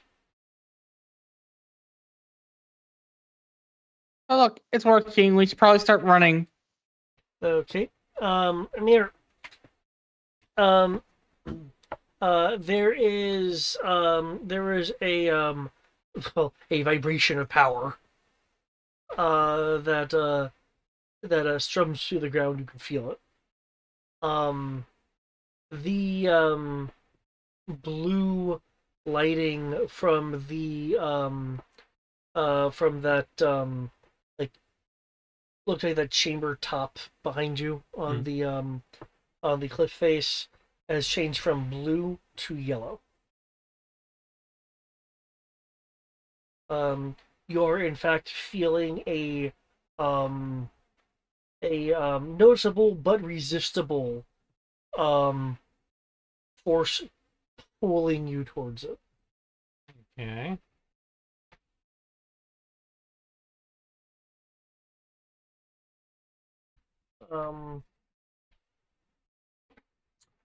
Now,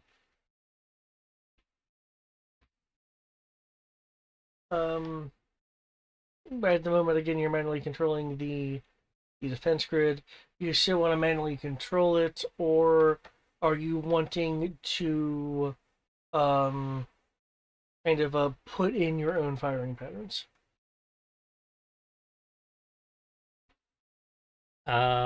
What's the difference? If you put in your own firing patterns, you can, excuse me, you can roll at a 2D penalty to lock in a difficulty number for the light rings to roll against. Manual rolling is just, no penalty. You roll as you have been, or you could just leave it at the default settings, which would be the previous and optimized one. provided you don't want to just stay here as the singularity starts.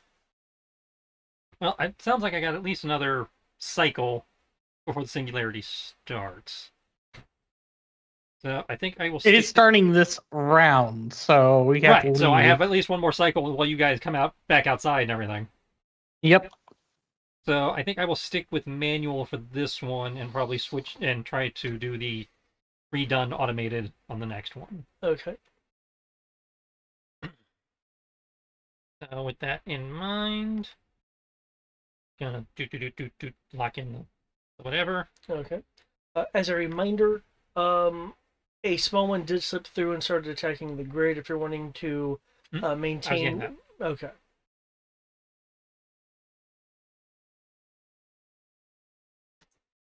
So lock that in for the, mainly focusing on the big guy, and then kind of lean out with the pistol and just go Oh, gotcha. at the other guy. Right, because you actually have Yeah. one of the pistols. Like, Okay. I see you, motherfucker.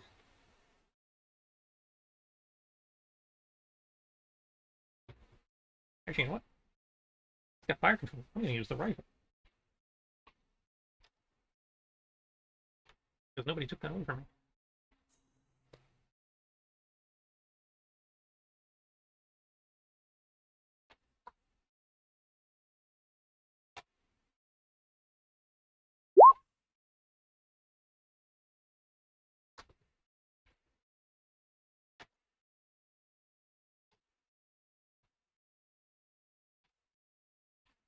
Sorry for changing my mind at the last minute. My alliteration is now pointless.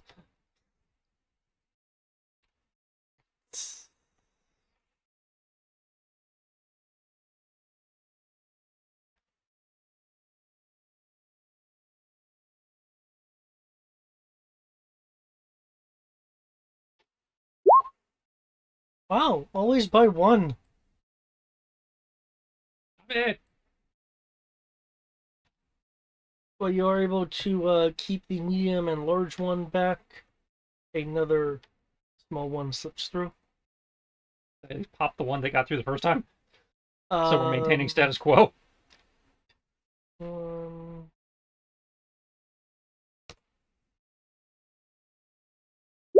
it's having to move you reactively to with the map that hits. You did a damage of 29.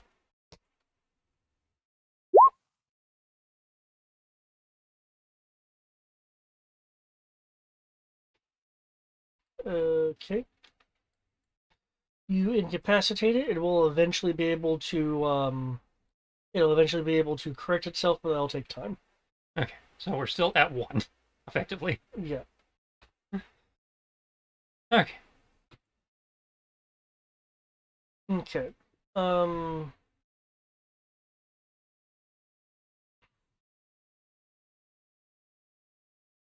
You're feeling a ambient temperature shift.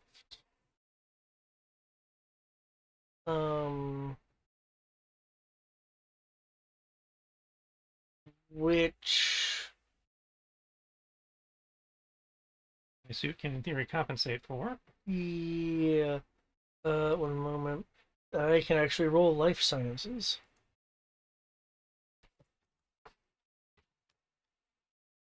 Oh, Can you? I don't know. 13. Fortunately, it wasn't a super difficult roll, but still, I wasn't expecting it to be that low. Okay, Amira will note the temperature shift and be able to ascertain that it's ambient, meaning that the that some level of the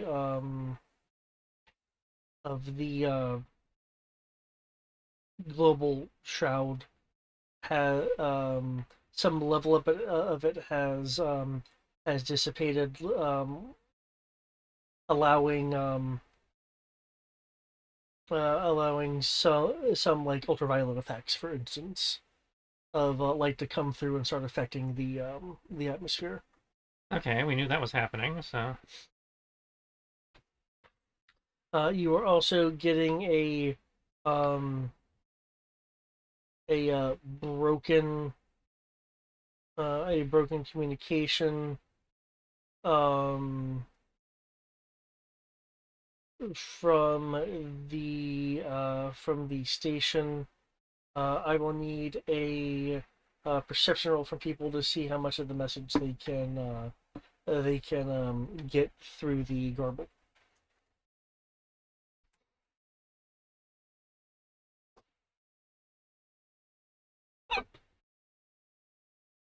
'86. That's not bad.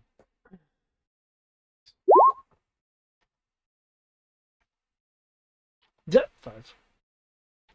Super garbled, though you're also inside of a sealed chamber, so a highly energized chamber, so that's to be expected.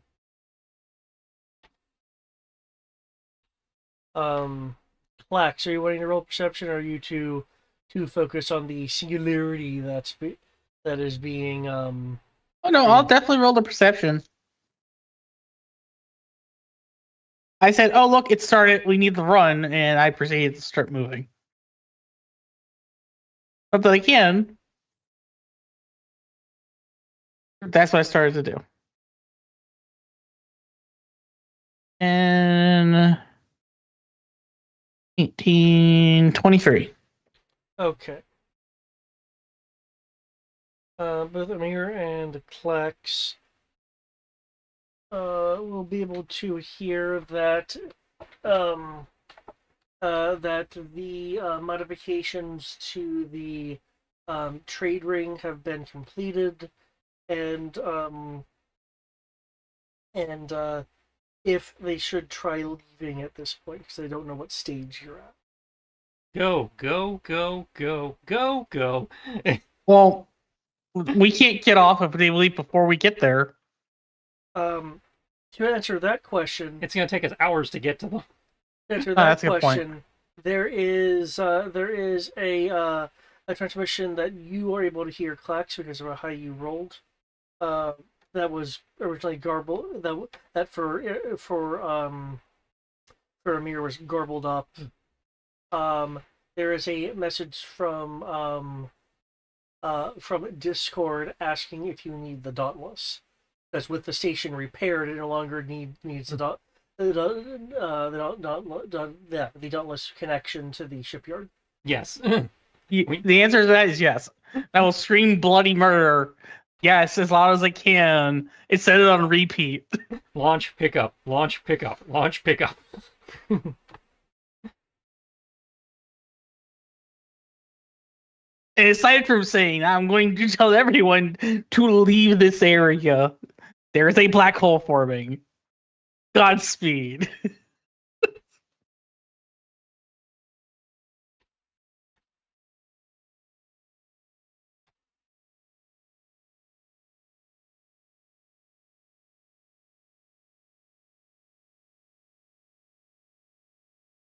Okay. So you guys are coming out.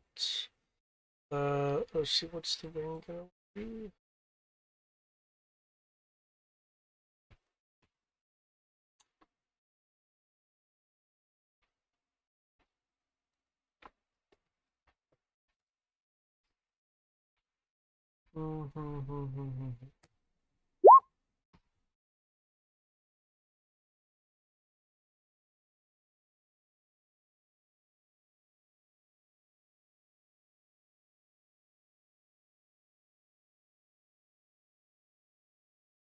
I think that's either number.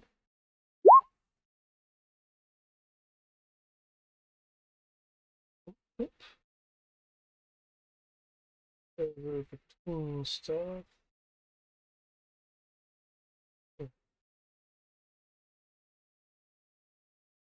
Okay, we have a tiny ring not going after the grid.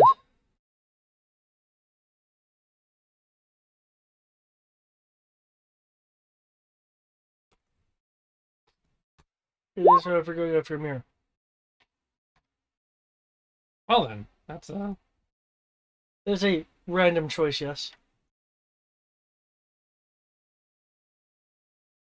because I rolled randomly. It just 6 wasn't a valid number. It's unfair to have the grid listed twice. Is this a parry or For Amira? Oh, Amir. Ah.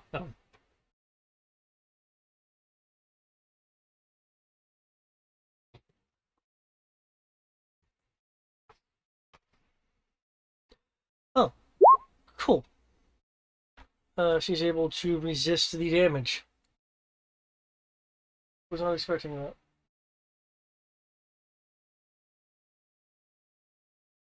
Okay. That going in. Okay. Amir. Mm-hmm. At this point, Kim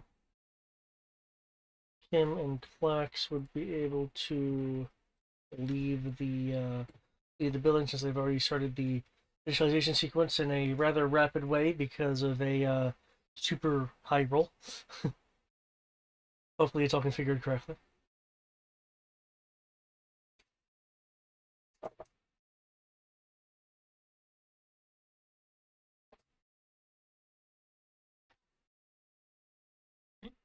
Get to the tank.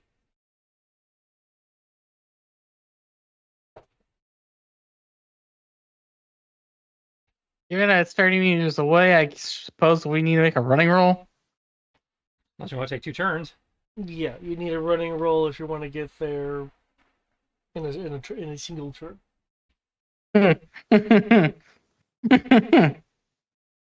That's what I rolled. 32. No. He's 0. Hmm?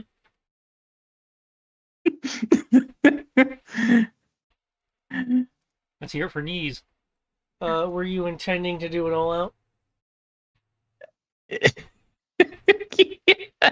I have to. That's 3 times movement to get all the way over there.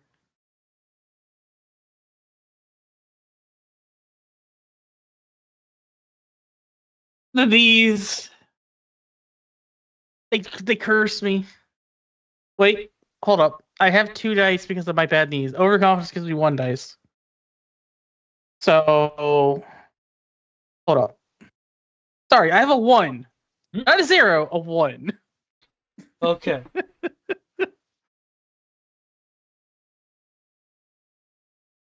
Not much better, but it's at least something. You suffer what is described here as a major tumble, which in this situation I will define thusly. You begin running, you stumble, which is something you would only be able to compensate for. However, as I mentioned with the mirror, there's a bit of a gravity pull. The gravity generation spikes in time with your stumble, pulling you in and essentially slamming you against the outer hole of the containment area. Can I get a soak roll from you versus physical?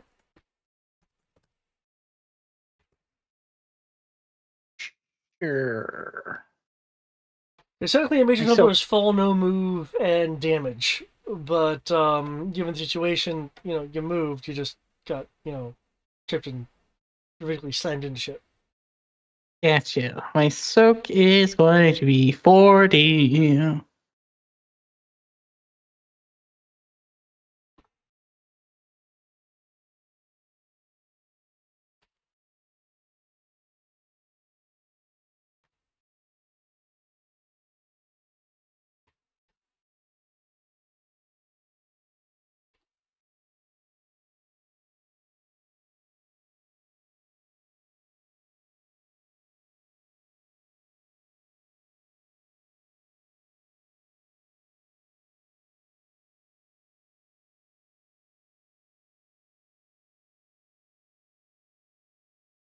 Checking something real quick. Right.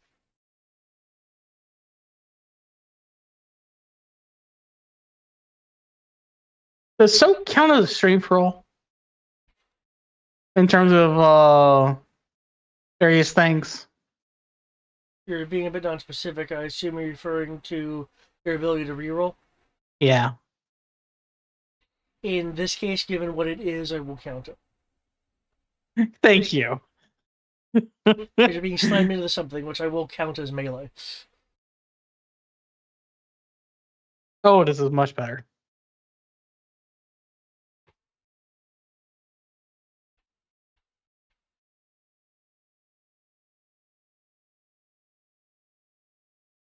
And 22.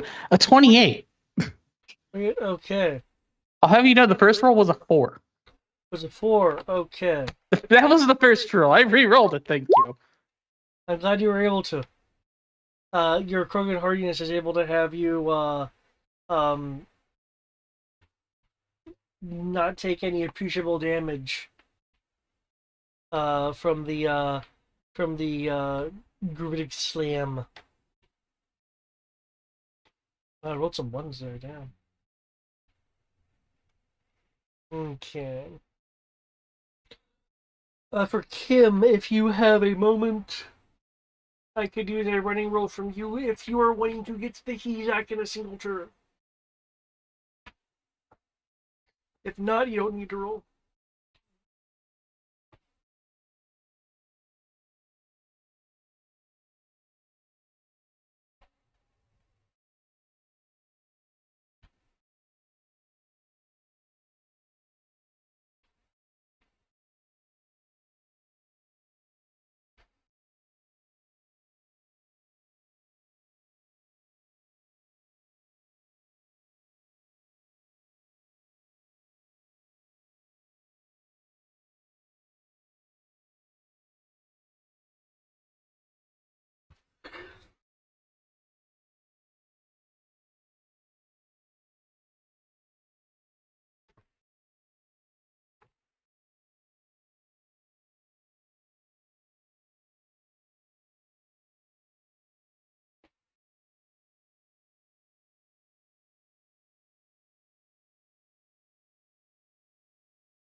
Okay.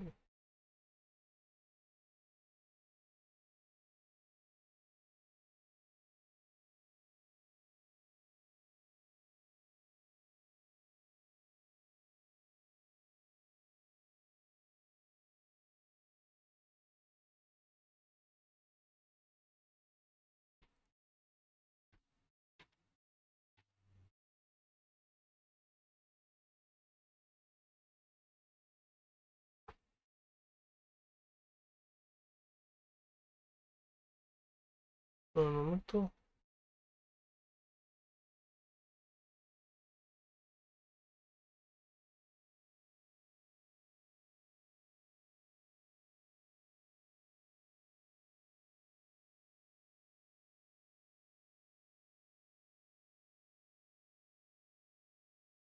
Okay. 25. That. Okay, you're able to make it to the Hezak.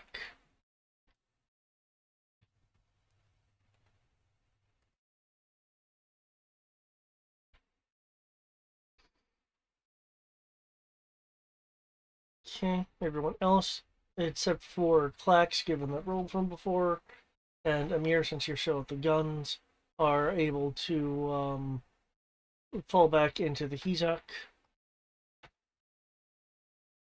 Okay, Amir, what are you wanting to do?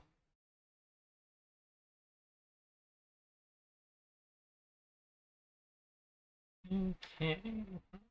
Let's see, Clax is falling behind. Correct. which means I got another moment here. I'm gonna take a moment to program the gun, which I think you said was the 2D penalty one. Yep. Gonna take another rifle shot at the guy who got through the grid, which is the one attacking my sister at this point, looks like. Yes. And then I'm going to take half movement to resume my pilot station.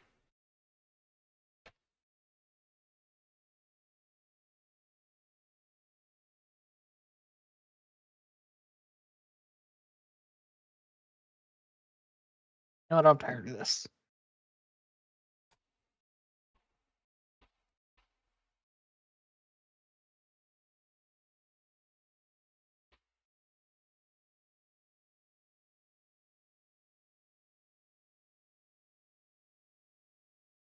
Okay, good gun of guidance.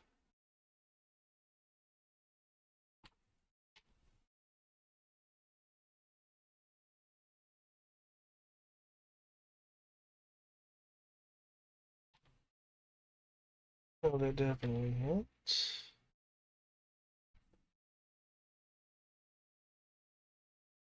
Okay, 1d plus 1 tier damage. Division of 4.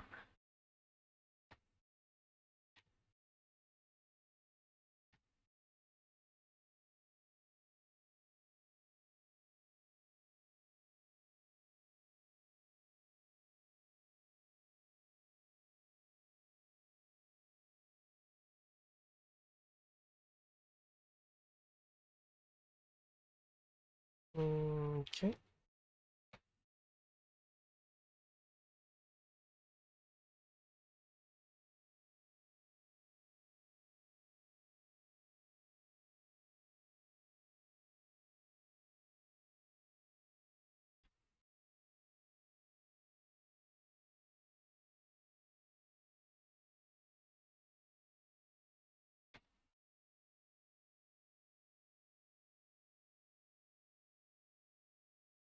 I don't know if I fixed the grid or made it worse, but there we go. It's currently a thing.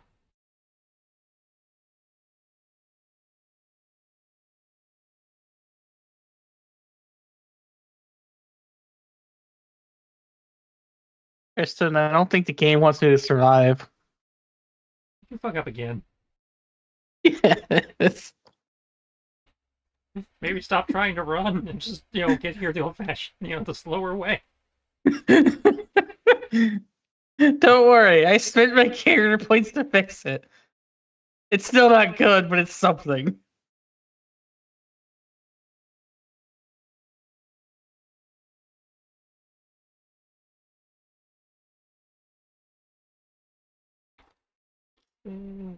Huh. I am surprised that I was not able to find the thing. Okay.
Huh.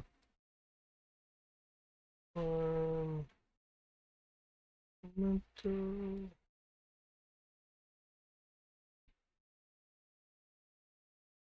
pacing. The pacing. The The pacing has been ruined. So the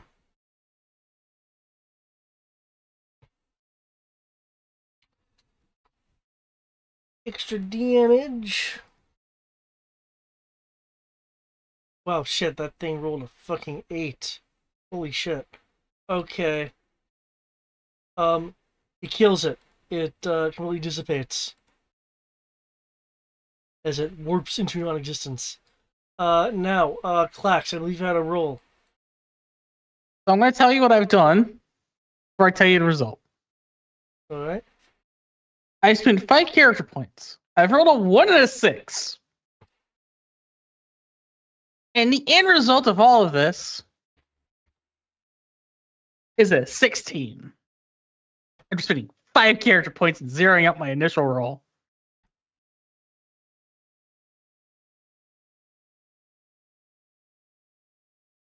Okay, so 16 with a 1 and a 6. Yes. I see.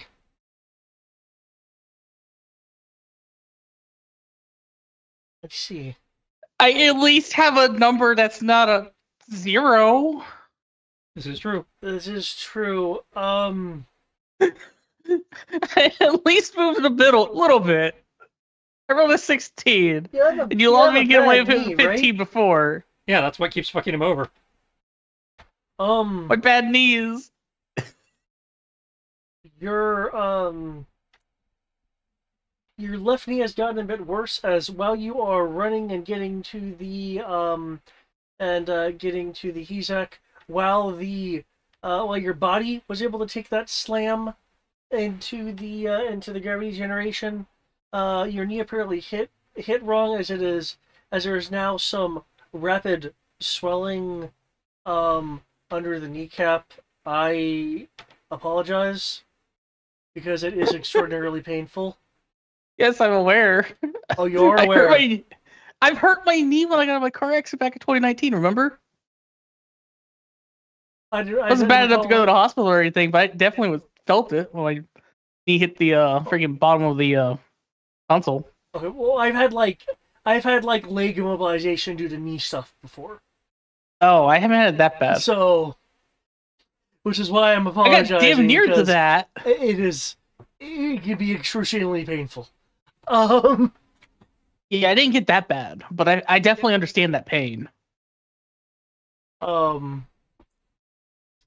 when you do get to the Hezek, you're going to be suffering a what amounts to a 1d pain penalty. Cool. I get in the Hezek screaming in pain, just yelling "Go!" That is what I am doing. Stop screaming in my ear, bro.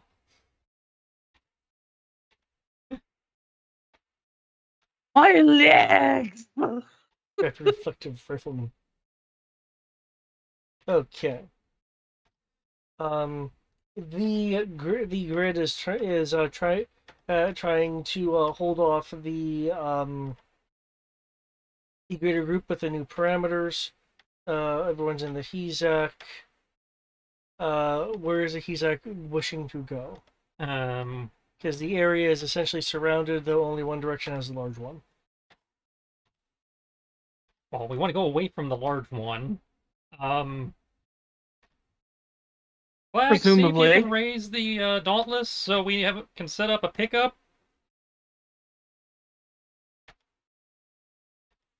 I will attempt to roll my communications. Okay. You're getting a lot of communications interference that you're going to have to be rolling against. Let's see how well you do. Something to do with massive energy fields and gravity warping.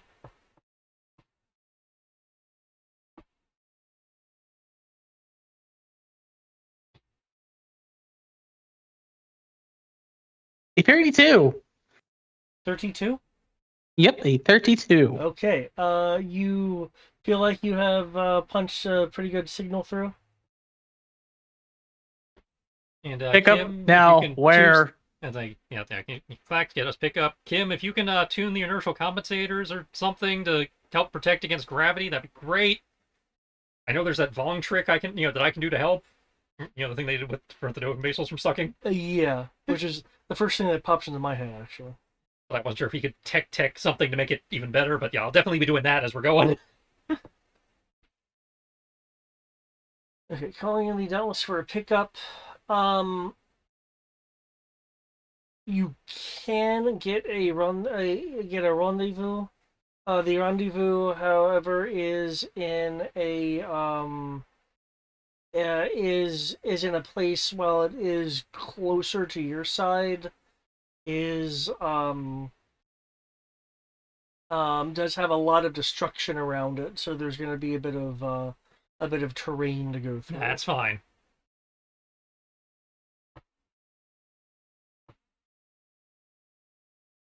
And I feel like this is falling into your bullshit. I am. I'd say I'm not sure what skill you'd be rolling for enhanced grav compensating bullshit. You've got a few skills this could apply to. Could be your mecha repair. This could be, I don't know if you could something with hyperspace physics or something with black tech physics. Okay. You have a lot of bullshit science skills. You can use mecha repair in conjunction with either hyperspace physics or black tech.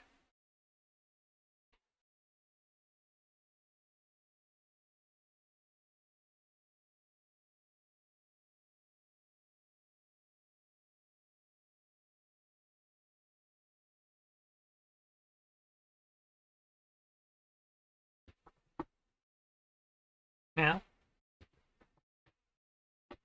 I believe it would be if the big orb thing is moving toward the big ring is moving towards the facility. Yes, that was initially chasing you. Well, I know it was initially chasing us, but is it veering off to continue chasing us as we're pulling away, or is it still moving towards the facility? It would be moving to chase you. Okay. The rest of them, however, are heading towards the facility. Well, the smaller ones I'm not too worried about because the grid seems to be doing an okay job of handling. The grid, once you left it, is having a good time handling the smaller ones, but the medium ones are slipping through. Okay, so I need to deal with that.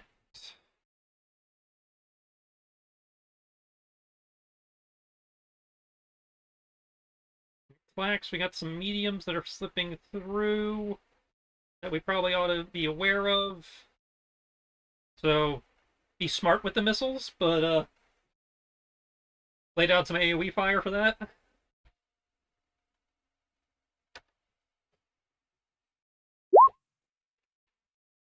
Well, I mean, we're trying to get to the ship as quickly as possible where the planet gets sucked into a black hole, so moderately quickly? Black hole that we're right next to? So I'd like us to be able to, pull away from the black hole before it starts sucking us. I don't know how... You guys turn on the black hole. How imperative do you feel it is to not get... How long do we have before, it's set to suck?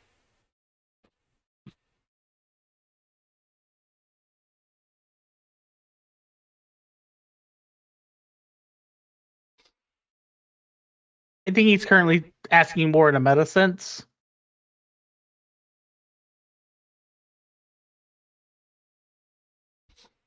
How imperative it is?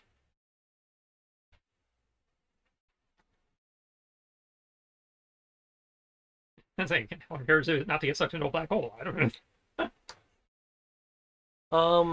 Well, I'm sure it's very important for the players. I'm not sure if I can answer that without affecting tension in one way or the other. Shaking Tor's still an 8d6 bonus.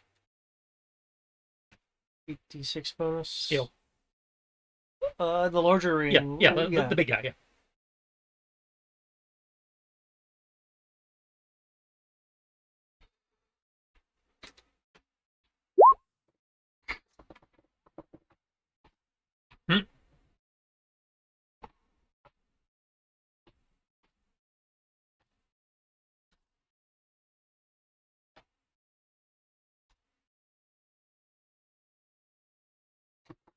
Okay.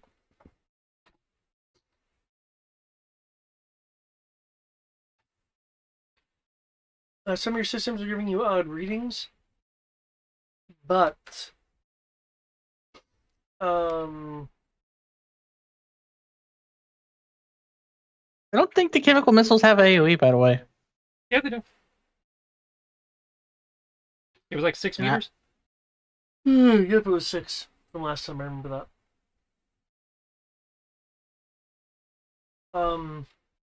Okay. For the versus navigating terrain, Kim's BS will be giving you a 4D bonus, though it's doing strange things to the systems. He's giving us a 4D bonus for piloting specifically, for piloting terrain issues specifically. Yeah, because I believe that's what you were asking for, right? To help with the gravity well problem Yeah. that's about to become a problem, yeah. Yeah. Okay, so it's just specifically for the gravity well. Okay, so driving roll.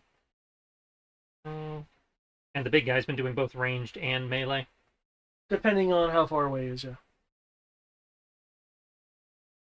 Is he far at this point? Is he within what we observed to be melee range? At the edge of melee range? Okay, so I have to account for both defenses. Okay.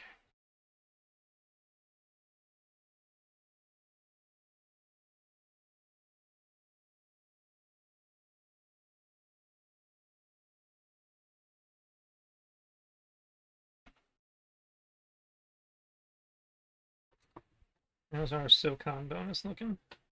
Given that you're going to go into back into the Snowy City area, that's going to be 1D plus 2. 1D plus 2.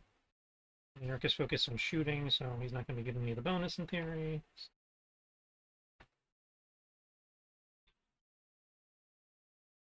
Brian's bonus does not apply to that. Driving.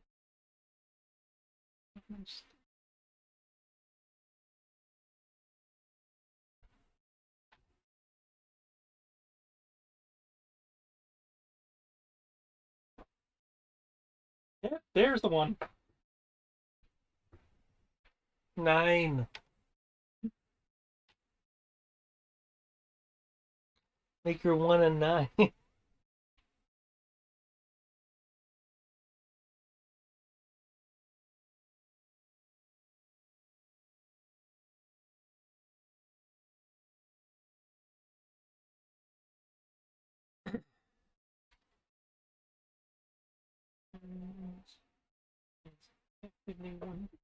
Oh, look, another one.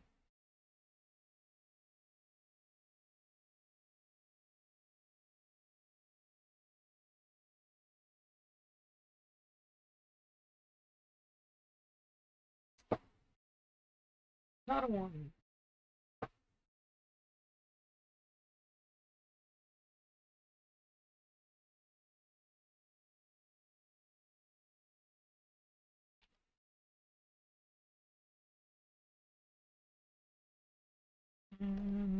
Leslie.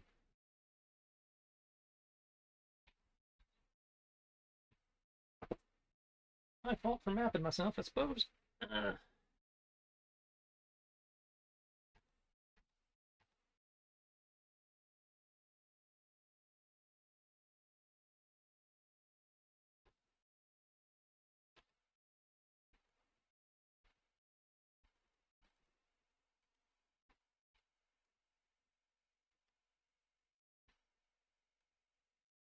Alright. Get out of here. You know, rolling, zeros, thanks to my power die, that's actually respectable for shooting the big guy and driving. Your gifts concern me. What? You don't like seeing the fact that, we've built parkour robots? Parkour robots are fine in my book. Okay, so that becomes 350. Triple comes 1008.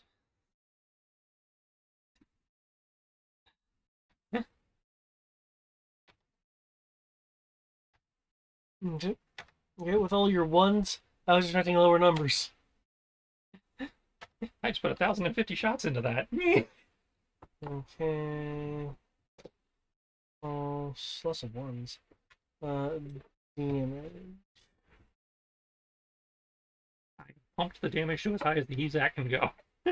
That is heavy disrupt level D or setting 8 Okay, with pulse. cool. I do want to remind you, they can go even higher though. I know it can. Okay. Jury rig. Oh well, yeah, we jury rig. Without hot, weird doing weird shit to it. That is as high as the cannon goes. And by pulsing it, in theory, makes it harder for them to jump down the beam.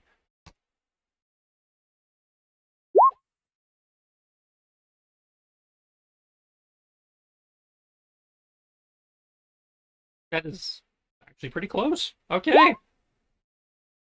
I did a lot of sixes there. That means, in theory, the Hezek can hurt it.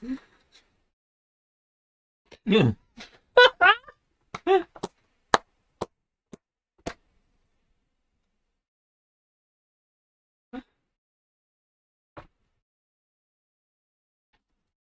And we are hauling ass at half movement, which in the hover mecha means I can cover 80 squares. Brian, give yourself a key point.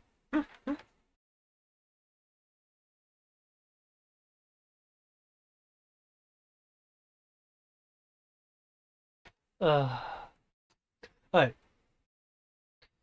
As you're firing, the larger ring is able to either scatter, shift, or dissipate the oncoming, but you have definitely got his attention, so it's not going to be heading towards the singularity generator. Okay. As it is probably the only thing here capable of possibly one hitting the thing. Which would be bad. Klax, I did. There were a question about missiles or something that you were wanting to do.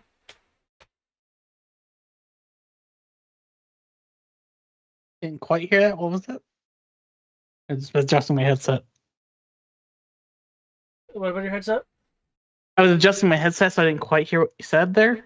You were doing something with missiles, was it? Because you're asking about the Kim rounds? I was asking about them because, well, Tristan suggested probably using them against the smaller ones that are trying to chase us. Well, the smaller ones are attacking the facility.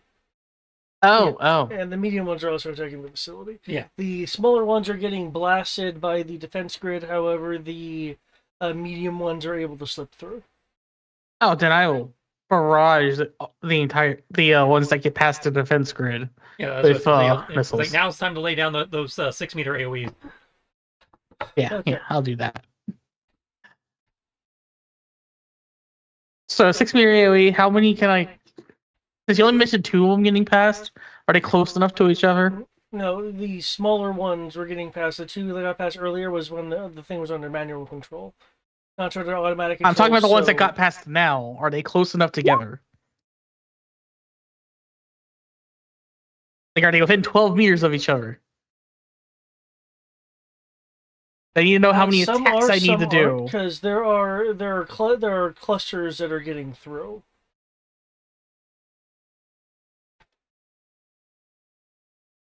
So you're probably going to have to lay down multiple shots. That's what I was asking, because I have to roll it with maps, so I need to know how many individual groups there are. Unless you're wanting to leave this abstract and I just fire missiles and we fire an arbitrary amount of unknown number of missiles. Here's how I'm going to do it. Given the kind of chasey nature, the chasey and narrative nature of what's going on here.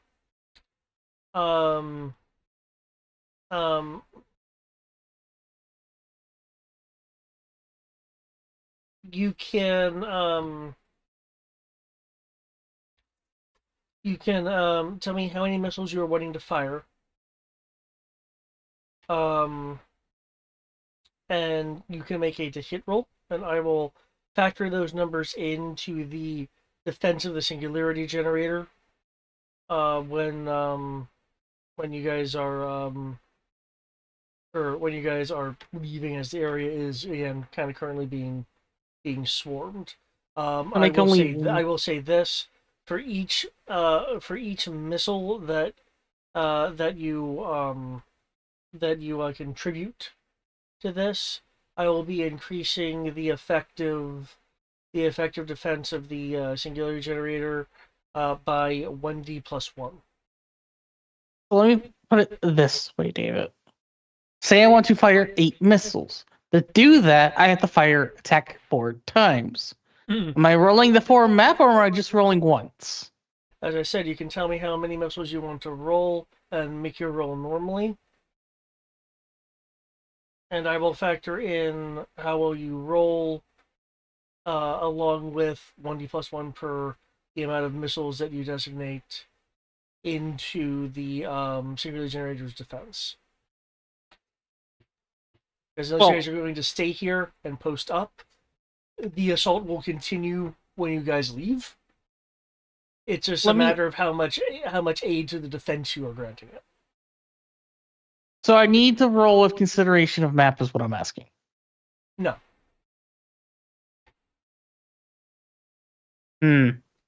Hey. Hey, Mir. Can I fire all the missiles? I prefer you don't, just in case we need to shoot something else. Can I fire half the missiles? We can probably get away with half the missiles, and then you save the other half for the big guy. Sure, I'll fire 14. Points. I'll fire 14 missiles. Okay. I was like, because my concern is the guy chasing us and anything he spawns. Let's see, that's 14 missiles. If I recall, the missiles give a bonus for their fire control. Yes, they do. It's 2d plus 2. And I'm technically using a vehicle weapon. So it would be vehicle gunnery, starship gunnery. You're firing the missile launchers? Does it not say on there? Missile weapons. Yep, it does. I thought it did. Cool. And missile weapons is under Dex, if I still recall. Missile weapons is under Dex, yes. So 3, 5, 6 for overconfidence, 1 from being in pain.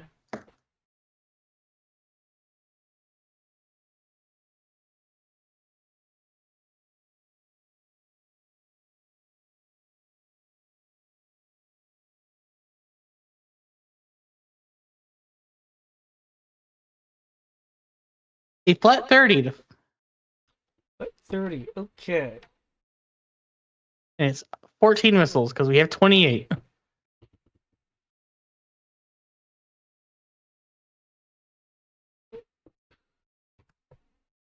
Okay.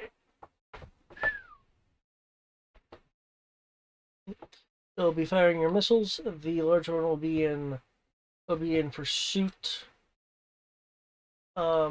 There's a sputtering of the prismatic fire retardant foam capturing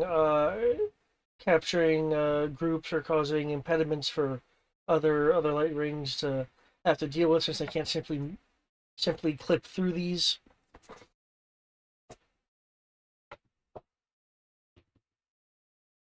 While you guys are leaving the area, having spent your ordnance, the large ring is following you, getting out of this area. The Hezak is needing to either blast or climb its way through just an area that's been decimated by a massive foundational collapse. Okay. So, chunks of building,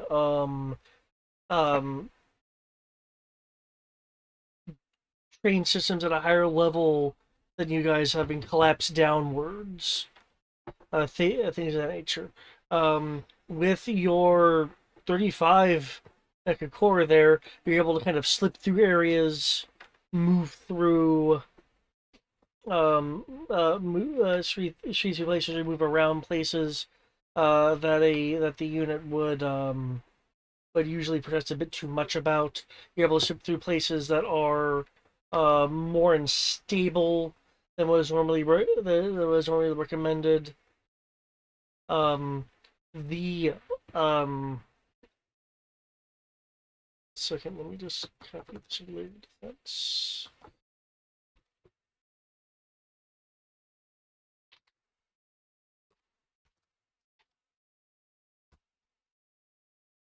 Okay.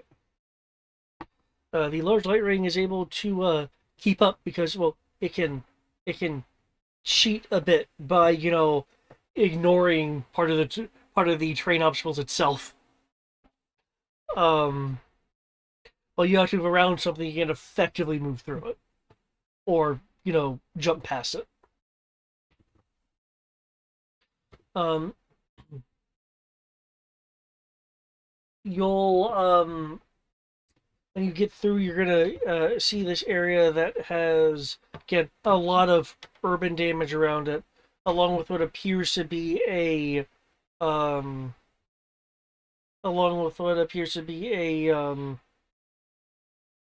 a sinkhole. There's then a shift as there's these sounds of multiple multiple urban levels collapsing as you feel the ground underneath you shift. There'll be some sparks as the inertial dampener rigged systems compensate against its increased gravity. The Dauntless is arriving through the the snow. All right, Discord, pop the hatch. Oop, pop.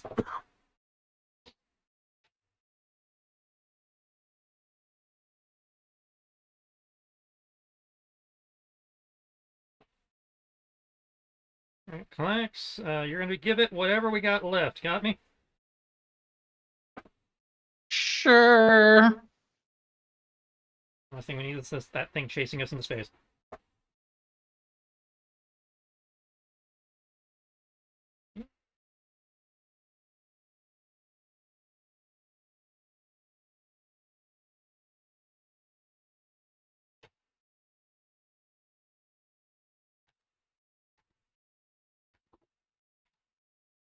All right.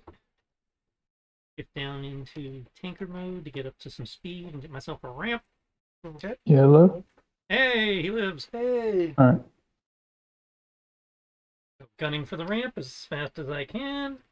Launch off the ramp. Transforming as we do so we can spray the big guy with all the fire we can before skidding into the hangar. Okay.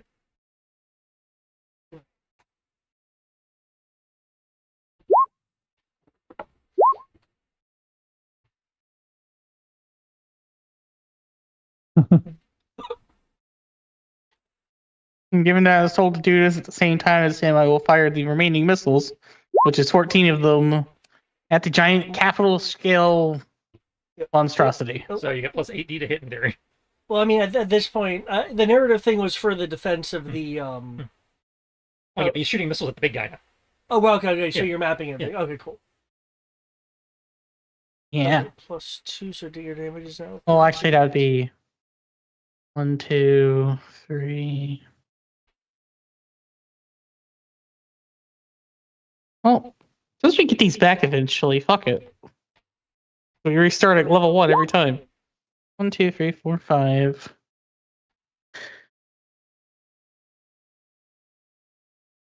$5D +2.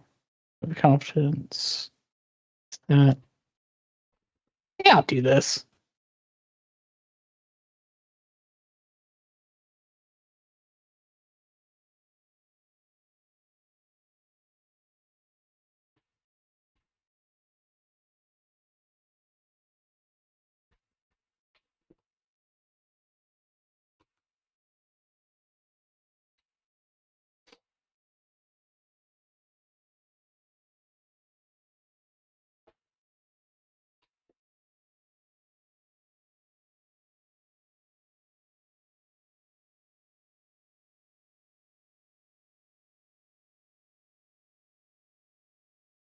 So, if I use a force point, it doubles my skill dice, correct? Yeah, just your skill dice.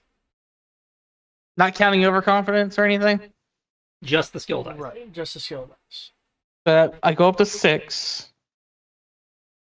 I then get overconfidence and fire control was supposed to be at 9. And then I get an additional 2 from scale because I'm firing Yep. You get an 7 additional 8 times. from scale. Well, no. Firing 7 times, so I have to map 6 actions. Okay, yeah. So I am rolling 11 dice.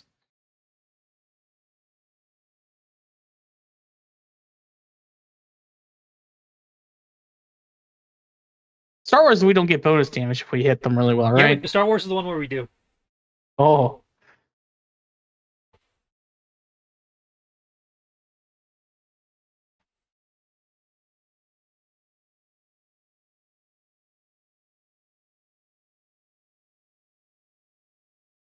Okay.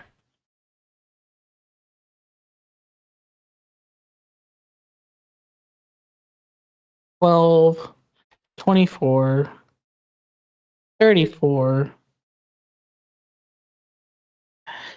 Let's see, that's going to be 46. Is this a long Optimus? Well, 12, 24, Also 36, Yeah. 46. It was totally wasted on my inability to actually do any damage.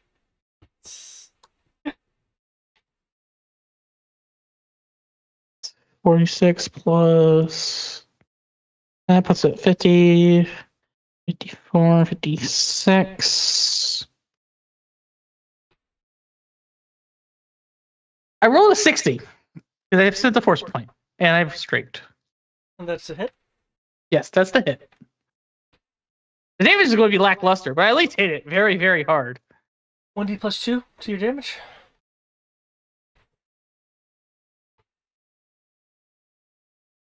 Does force point. Wait, question. Never mind. Because I already used the force point for skill, so I can't apply to my damage rolls. Yeah. Yeah. I can only use 1 force point a turn? Yep.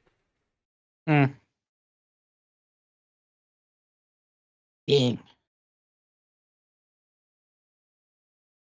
But your weapon has been less about doing damage and more about slowing down or disorienting, so. True.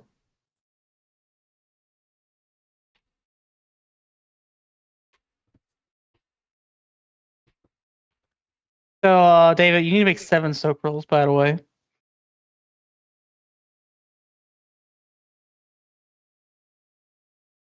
Okay.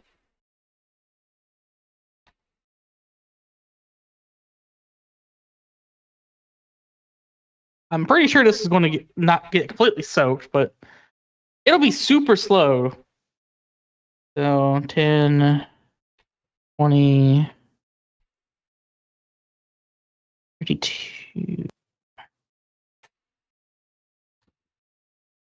40 damage. I only ask you to roll it 7 times because it's a capital scale. I want to see if you roll low. Hmm. You have 8D to its plus 8D. I have to know. 2, 3, 4, 5, 6, 7.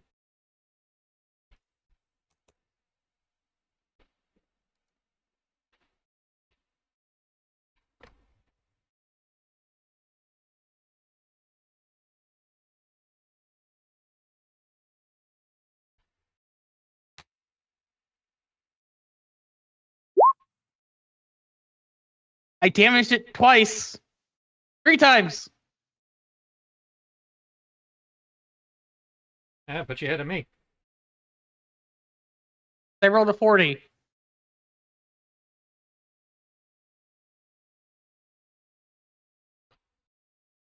Okay, with you making this mound of prismatic fire retardant,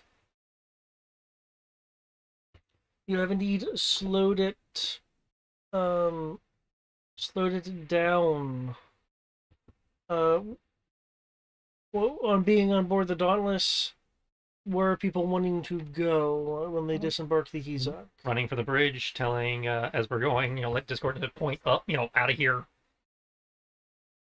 So at least the ship's pointing in the right direction when I get up there. Okay. I will be walking to the bridge. Man, I feel sympathetic pain. I'm sorry for Clax. In fact, I'm going to be walking very slowly to the bridge.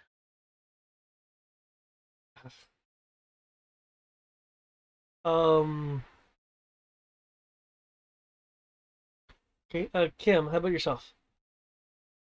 As far as like what can I do? Where you want to be once you disembark the Hizak, assuming you want to disembark the Hizak. Well, yeah, we get on the ship.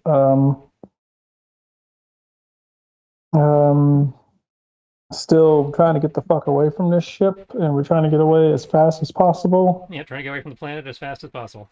Rerouting all non-essential functions to the engines. Searching, what was that? Reroute all non-essential power to the engines. I'll say we're going warp 12. Cool. Okay, if I can get a capital ship repair roll. Yeah. For those near windows, you will be able to see the with the weather shifting through gravity shifts and such. You will be able to see Project Avalon.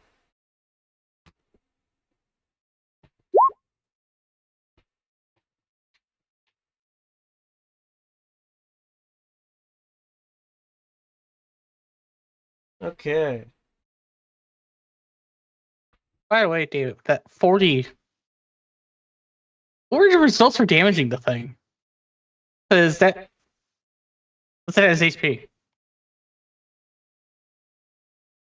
I mean, For your these missiles? aren't vehicles, so. Yeah. Well, the fire retardant foam I was treating as essentially glop for these things. Yeah, so you slowed it down, Which does actually have a 60 damage. which does actually have an effect. Okay. and so you slowed it down enough, we should be able to get away in theory.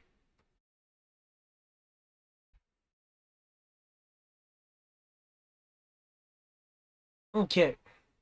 With the missiles that you launched earlier, it was able to divert enough. It was able to route enough of the medium ones and slow them down enough to allow the defense grid to pick them off.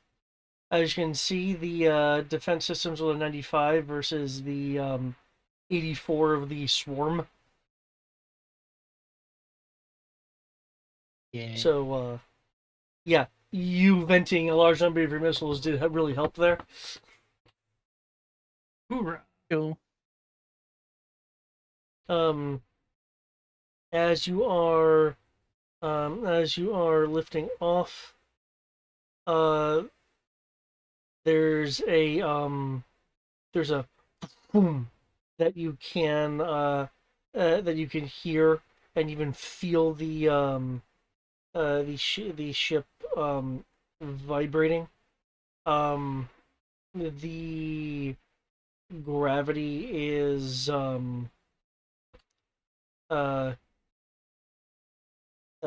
increasing. Can I get a piloting roll with a 2D bonus for the Dauntless, please? You can do that.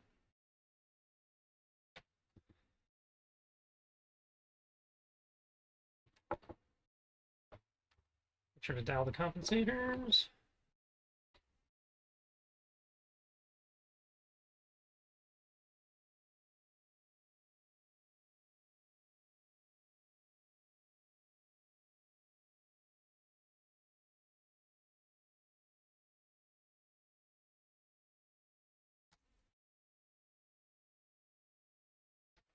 Right, it's a 2D. Yep, 2D bonus. And the ship gives a 2D bonus.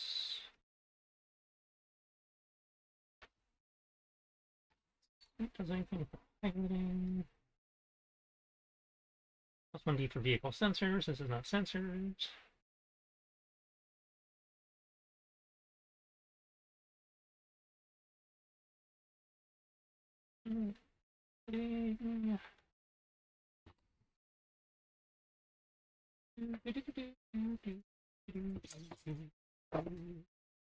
God damn it.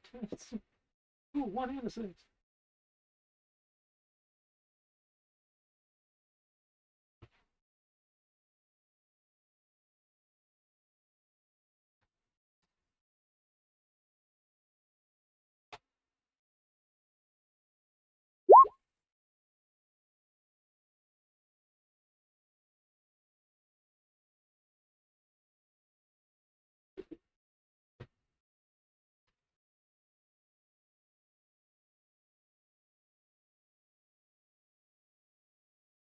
Seems like fuck. Do you want cost 1 or cost 2?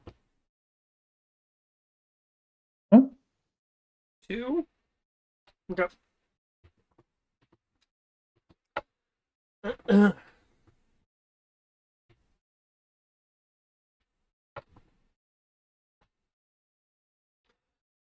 You'll be accelerating. You'll be pushing the engines to their limit as the planet underneath you begins imploding.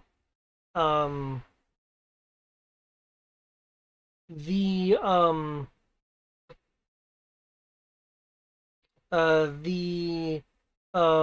globule that has the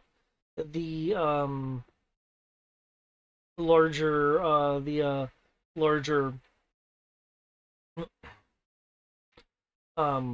light ring in it, as it's being pulled down, it's beginning to the parts are beginning to crunching it split away due to the increased gravity. You're shooting upwards towards the sky, which the occlusion is bleeding away, so you can be seeing bits of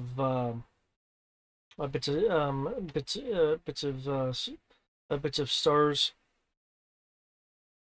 The Dauntless shudders as increased gravity is being pressed upon it. The larger one, having been held by the retardant the prismatic fire retardant, is now looks like it's been broken free after being held for a few critical moments.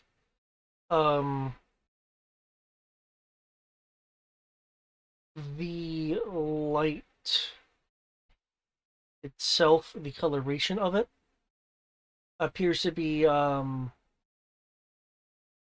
undergoing a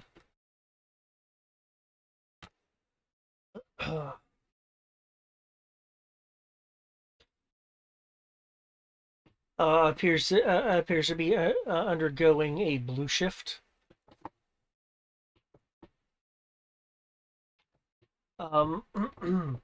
Versus its ambient light coloration, it appears to be stretching towards the Dauntless, as the Dauntless is straining its systems to to get away. What you are observing is the large ring attempting a light speed jump cut, but while it's under the effects of severe gravity, which is normally an imperceivable motion. it gets closer and closer um, to the to the Dauntless, actually getting really close to its hull before undergoing a red shift as the Dauntless shudders shudders again as your engines are pulling yourself away.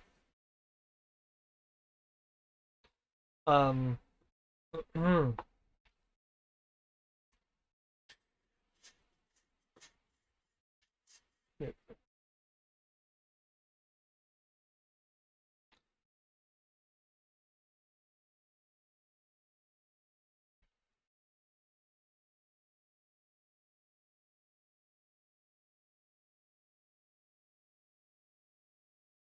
I apologize in advance for my for any sizing issues that I may be having here. I could not properly scale this without completely and utterly killing killing pacing.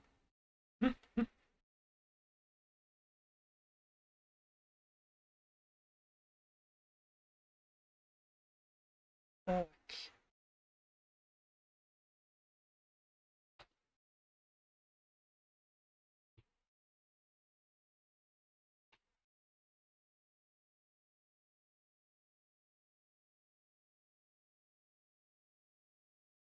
As you guys get spaceward,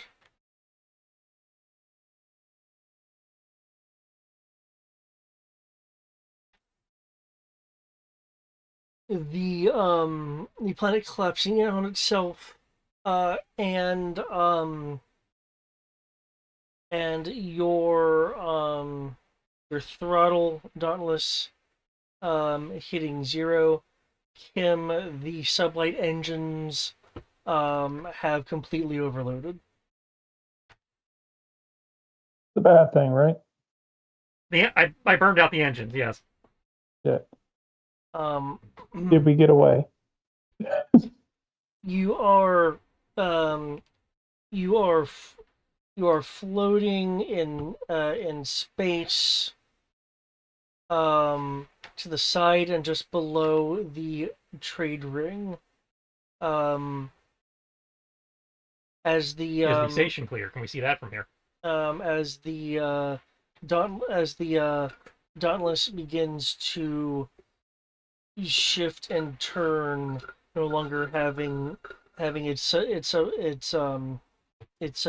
thrusters heading back back towards slowly the singularity. The ship suddenly suddenly stops as the trade ring, now equipped with its own engine system, has locked the Dauntless in a tractor beam. Oh, good.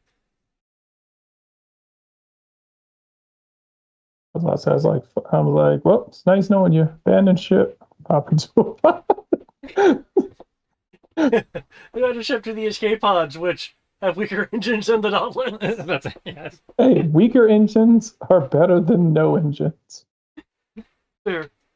I mean, we just didn't have sublight engines. Oh, so we weren't completely fucked then. The look on David's face when I said that. You can certainly try. I was about to say, I was like, This can lead you directly into Silent Station 15. Well, you see, by virtue of the fact that we're actually hanging here, we have a momentary stable point, which means theoretically we've technically cleared the gravity well if we have an orbit. temporarily. And technically, because we're not. Yeah, no. We would have been fine because we cleared it I'm not saying it was the smartest idea. I'm just saying it's not as bad as it could have been if I did that. Yeah, we're no Also- longer in the event horizon. It's Otherwise, true. we would have been spaghettified. So Now we're we just- technically safe enough if you can calculate it fast enough to go Well, straight wait- into You hyperspace. see, the Now thing we is, just have a I don't think he was decaying talking about orbit. calculating. I think he was talking about a blind jump. No, I was talking about instinctive investigation. Ah, I was talking about Okay. pathfinding. oh, okay. I was So going to now we pathfind a just- micro jump. I'm about to say, now we just have a decaying orbit. Sounds great. Because I can, in theory, do a pathfind a micro jump in one turn. So in theory, that Oh god, Micro we're about, jump to the other side of the station. we're about to Romulus it. It actually might be too short of a distance. that's about- in theory something instinctive investigation would tell me is in theory how far do I have to go to get clear. But yeah, I don't have to because the station caught us. We're good. For now. Well, the station's moving. We're not. So by virtue of that, we should be fine. Yeah, for now. With the station that you've put forth so much effort in saving, reeling you in, it is now floating outside of a relatively small, as far as cosmos goes, singularity. And fuck out of that for a little bit just to make sure it's not going to keep growing beyond what we expected it to. The We got this full array of scientific sensors. We might as well use them, right?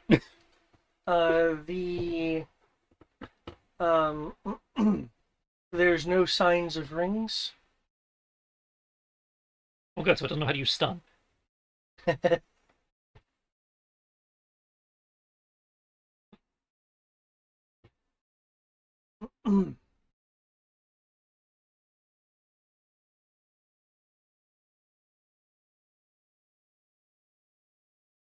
Either way, we survived the encounter. Yep. Huzzah!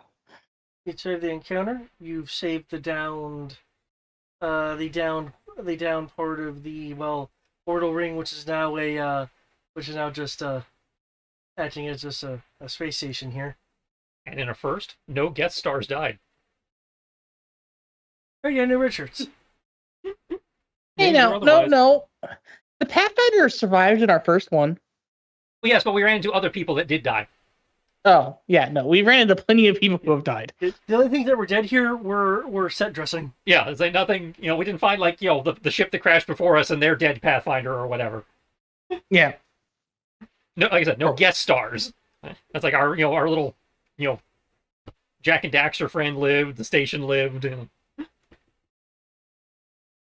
Everyone We will actually be ended it on good though for once. I mean, we genocided another species, but I mean, look, they were dangerous. they're always dangerous.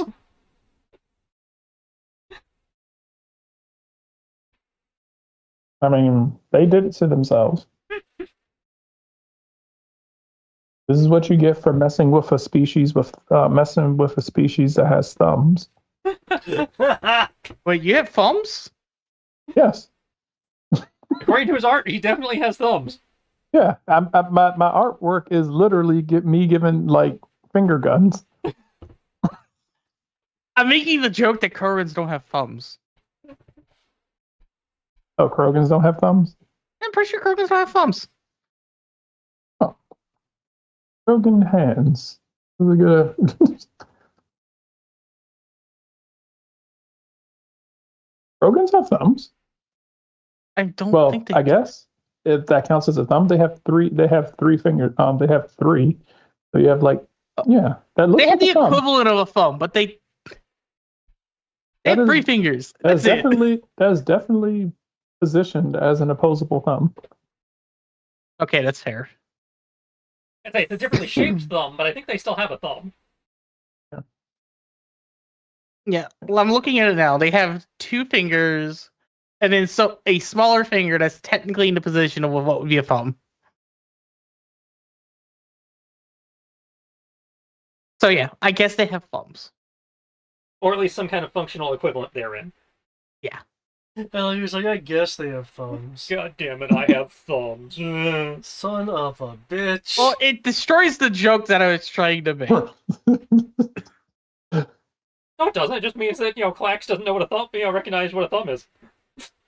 Because his thumbs are, are less humanoid.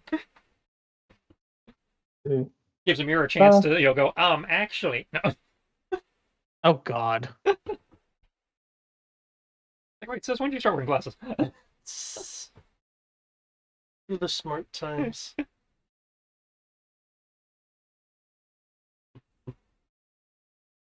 Let's see. I decided to look up sci-fi races without thumbs.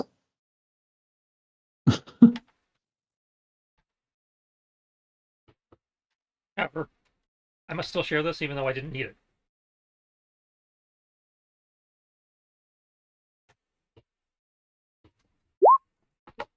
Ah!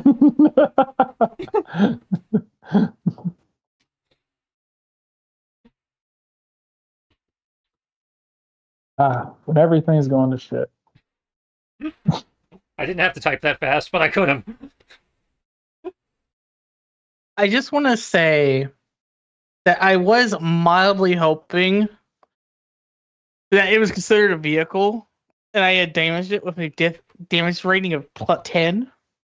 Because you rolled a 30 on that first one for like 40 damage. But it had HP like a normal person, it wasn't considered a vehicle, right? Yeah, these things are considered creatures. Did I even put Do they have hit points, or do they just have the normal creature wound threshold? Um, Or are you even allowed to answer that? I mean, it's over. Well, yeah, but maybe he wants to keep the mystery in case he wants to bring him back. I don't think he can, unless the black hole goes missing. Maybe they're not just on this planet. Oh God. no, it looks like I was not using HP for them, given the swath of other abilities they had. Which makes sense because you did say we incapacitated several of them. So yeah, wound thresholds.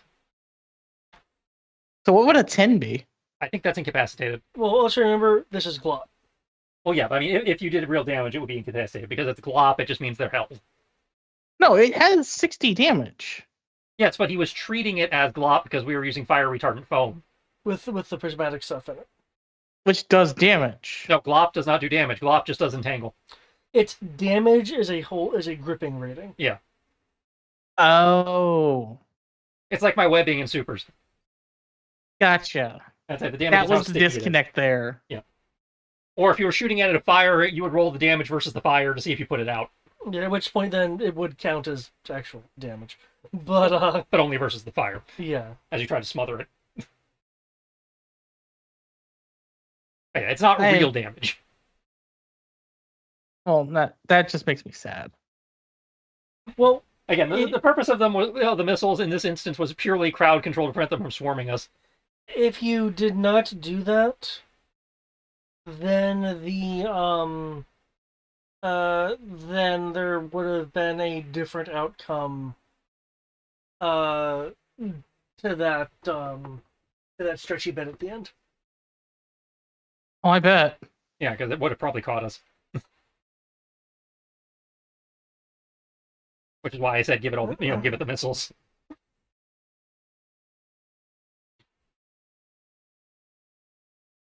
Because I was hoping you would do exactly what you did, slowing it down.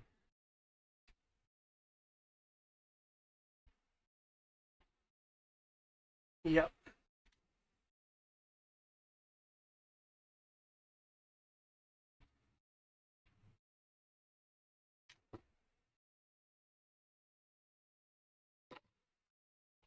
Yeah, I'm probably not doing that part either way. I was just like, well, that makes me sad.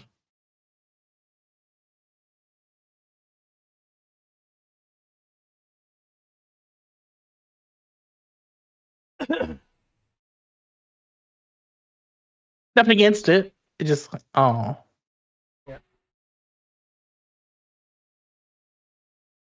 And these things being light were kind of supposed to be on like the not quite Cthulhian, but on the edge there.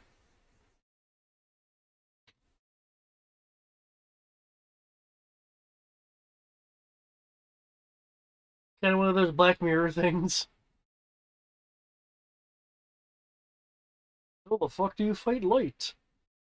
Because I'll You tell you don't. that it's that part of what might have been throwing you guys is the lasers it was doing. It was using photon bonding to create hard light. Photon bonding is a theoretical thing.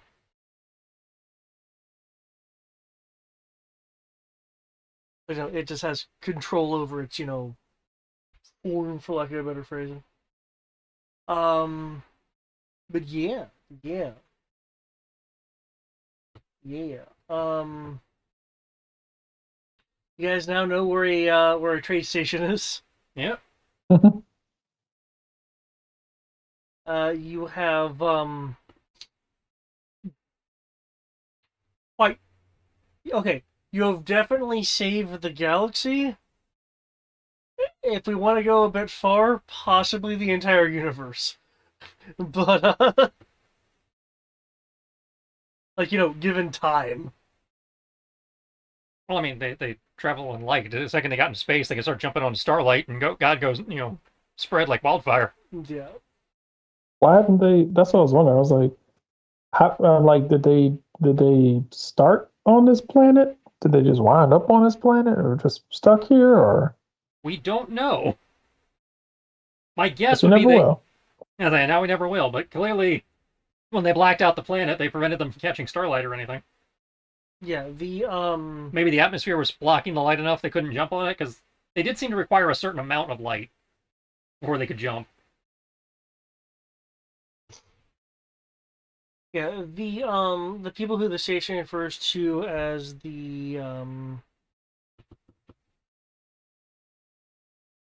station referred to them as the builders, but you got their name. Ah,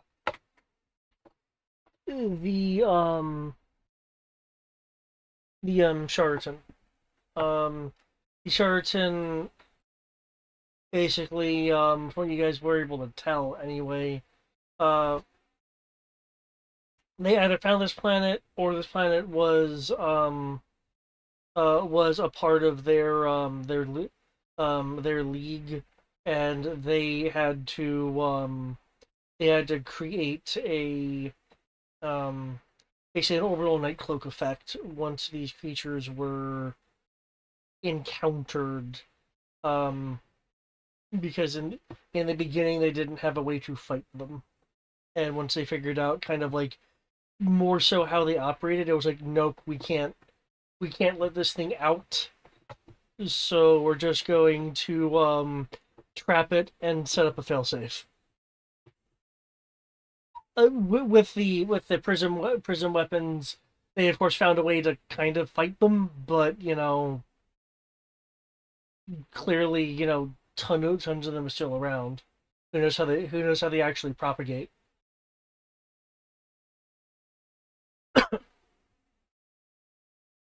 Hmm.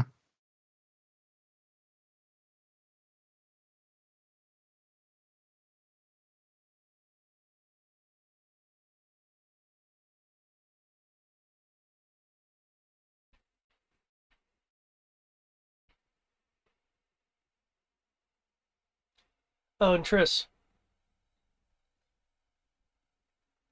Silent Station will remember that 1 in a 6. I thought I already did by blowing out our engines.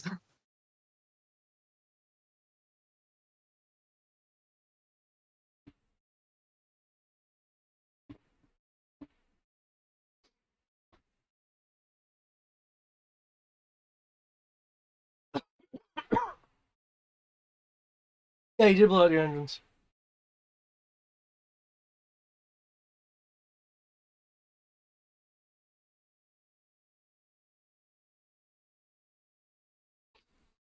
I was just making what was it, a Telltale reference? Okay, you got me worried there for a minute.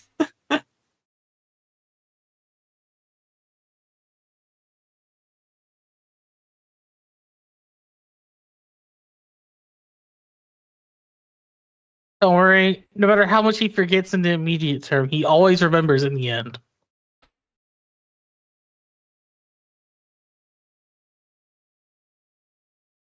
If only because he has the ability to watch it in 1080p.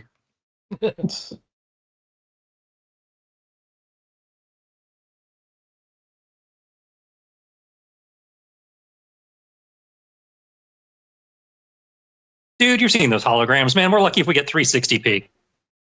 Oh, We didn't even have we didn't even have color until the second special edition. Details.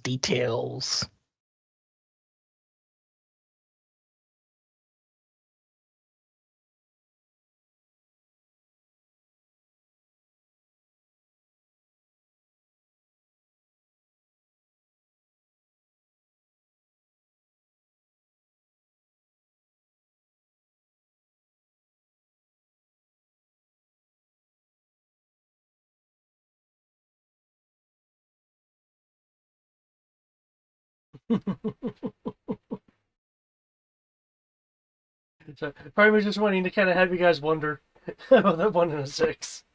Well,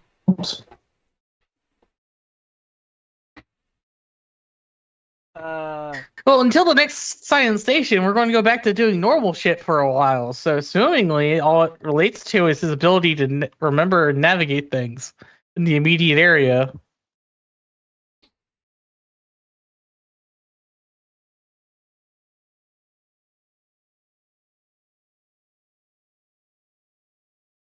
Let's see. So, from what I recall, Ymir has forgotten the beginning and the end. And stuff in the middle. It's spotty. As I forgot most of the combat encounters, but not necessarily the chase sequences. Okay. So, you remember being scared for your life and running from things, but not how you fought them to get to where you are. Well, especially I remember driving away from light balls really quickly. I don't necessarily remember being afraid of them. Don't even necessarily remember that we can't hurt them. I just remember driving away from them. Yeah, that's fair. Part of me was wondering if you guys are gonna have the Hezak try to pick up one of the auto defense guns, or the anti-capital auto defense guns, and just start, unloading with it. I thought about it. I really did.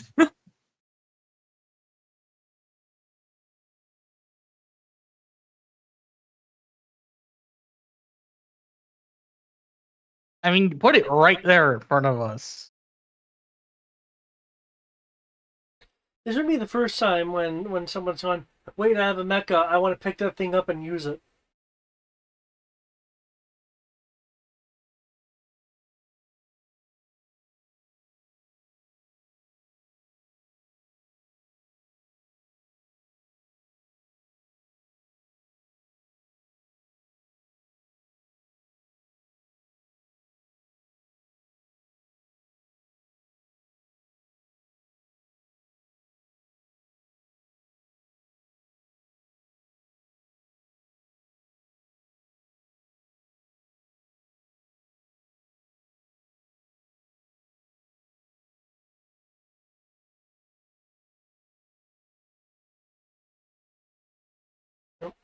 Also, I want to say, this has been completed within October.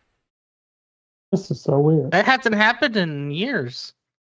I don't think it's ever happened. Good job, guys. We did it. We made a new record. Next year, it's trying to complete it in one session. Yeah, that ain't gonna happen. Okay, I don't think we've actually ever successfully landed a one-shot in one shot. In the case of Anastasia, it's designed not to be done in one shot. No, So, no, it's not. if you do it in one shot, something's really weird.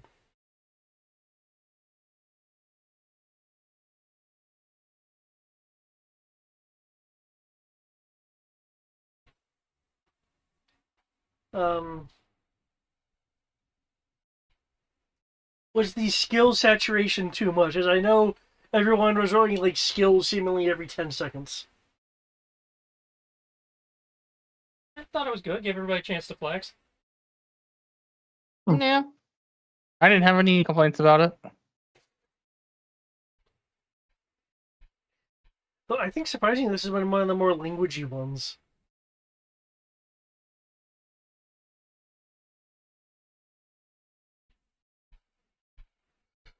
By virtue of actually having living people to interact with the entire time, yes. Well, I was even thinking about like the idea of like, here's an opportunity to use a linguistic skill as a jamming method. Mm. And I don't think that's popped up before. No, but you didn't really give it to us until the very end when all we needed to do was run away from them. Unfortunately.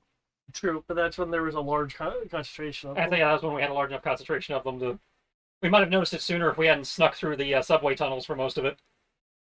Yeah, because going through those tunnels really gave you a clear shot through a lot of stuff. Yeah, it did. That's for sure.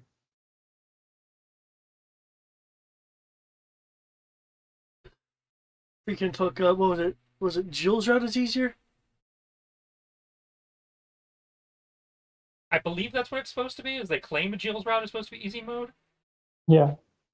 Yeah, you guys took Jill's route. I'm insulted by that.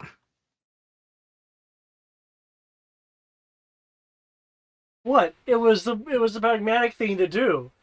Aren't you always wanting to do pragmatic decisions? It shielded you from the elements. It shielded you from external dangers that you were aware of. The only problem was that, you guys couldn't really hunt for anything and had to rely on rations.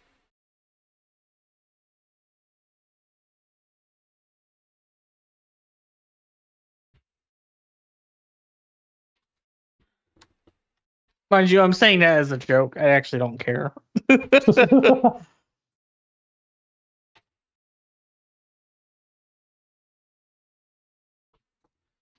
But I do take slight offense that you say that we took the easy route. This was easy. Well, that just tells you how hard the other route would have been. Yeah, that's true. I say this is the one who's going. Oh yeah, this was the you technically doing it on easy mode.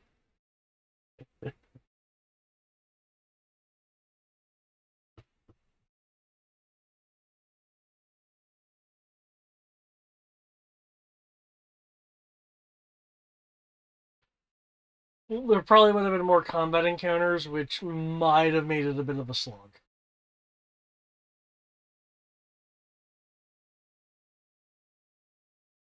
The Joe route added some mystery.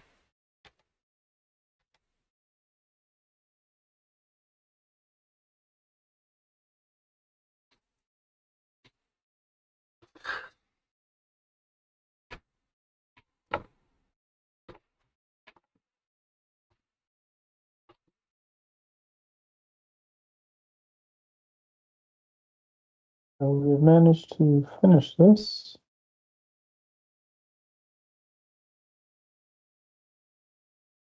Now what? What's next week? According to calendar, provided you are actually available, next week is a Zorn weekend. Okay.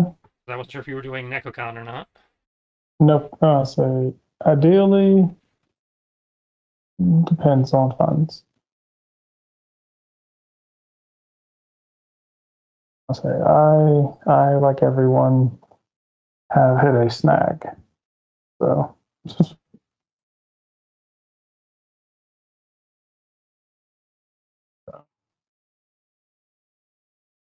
unfortunately, I will honestly not know until next Thursday.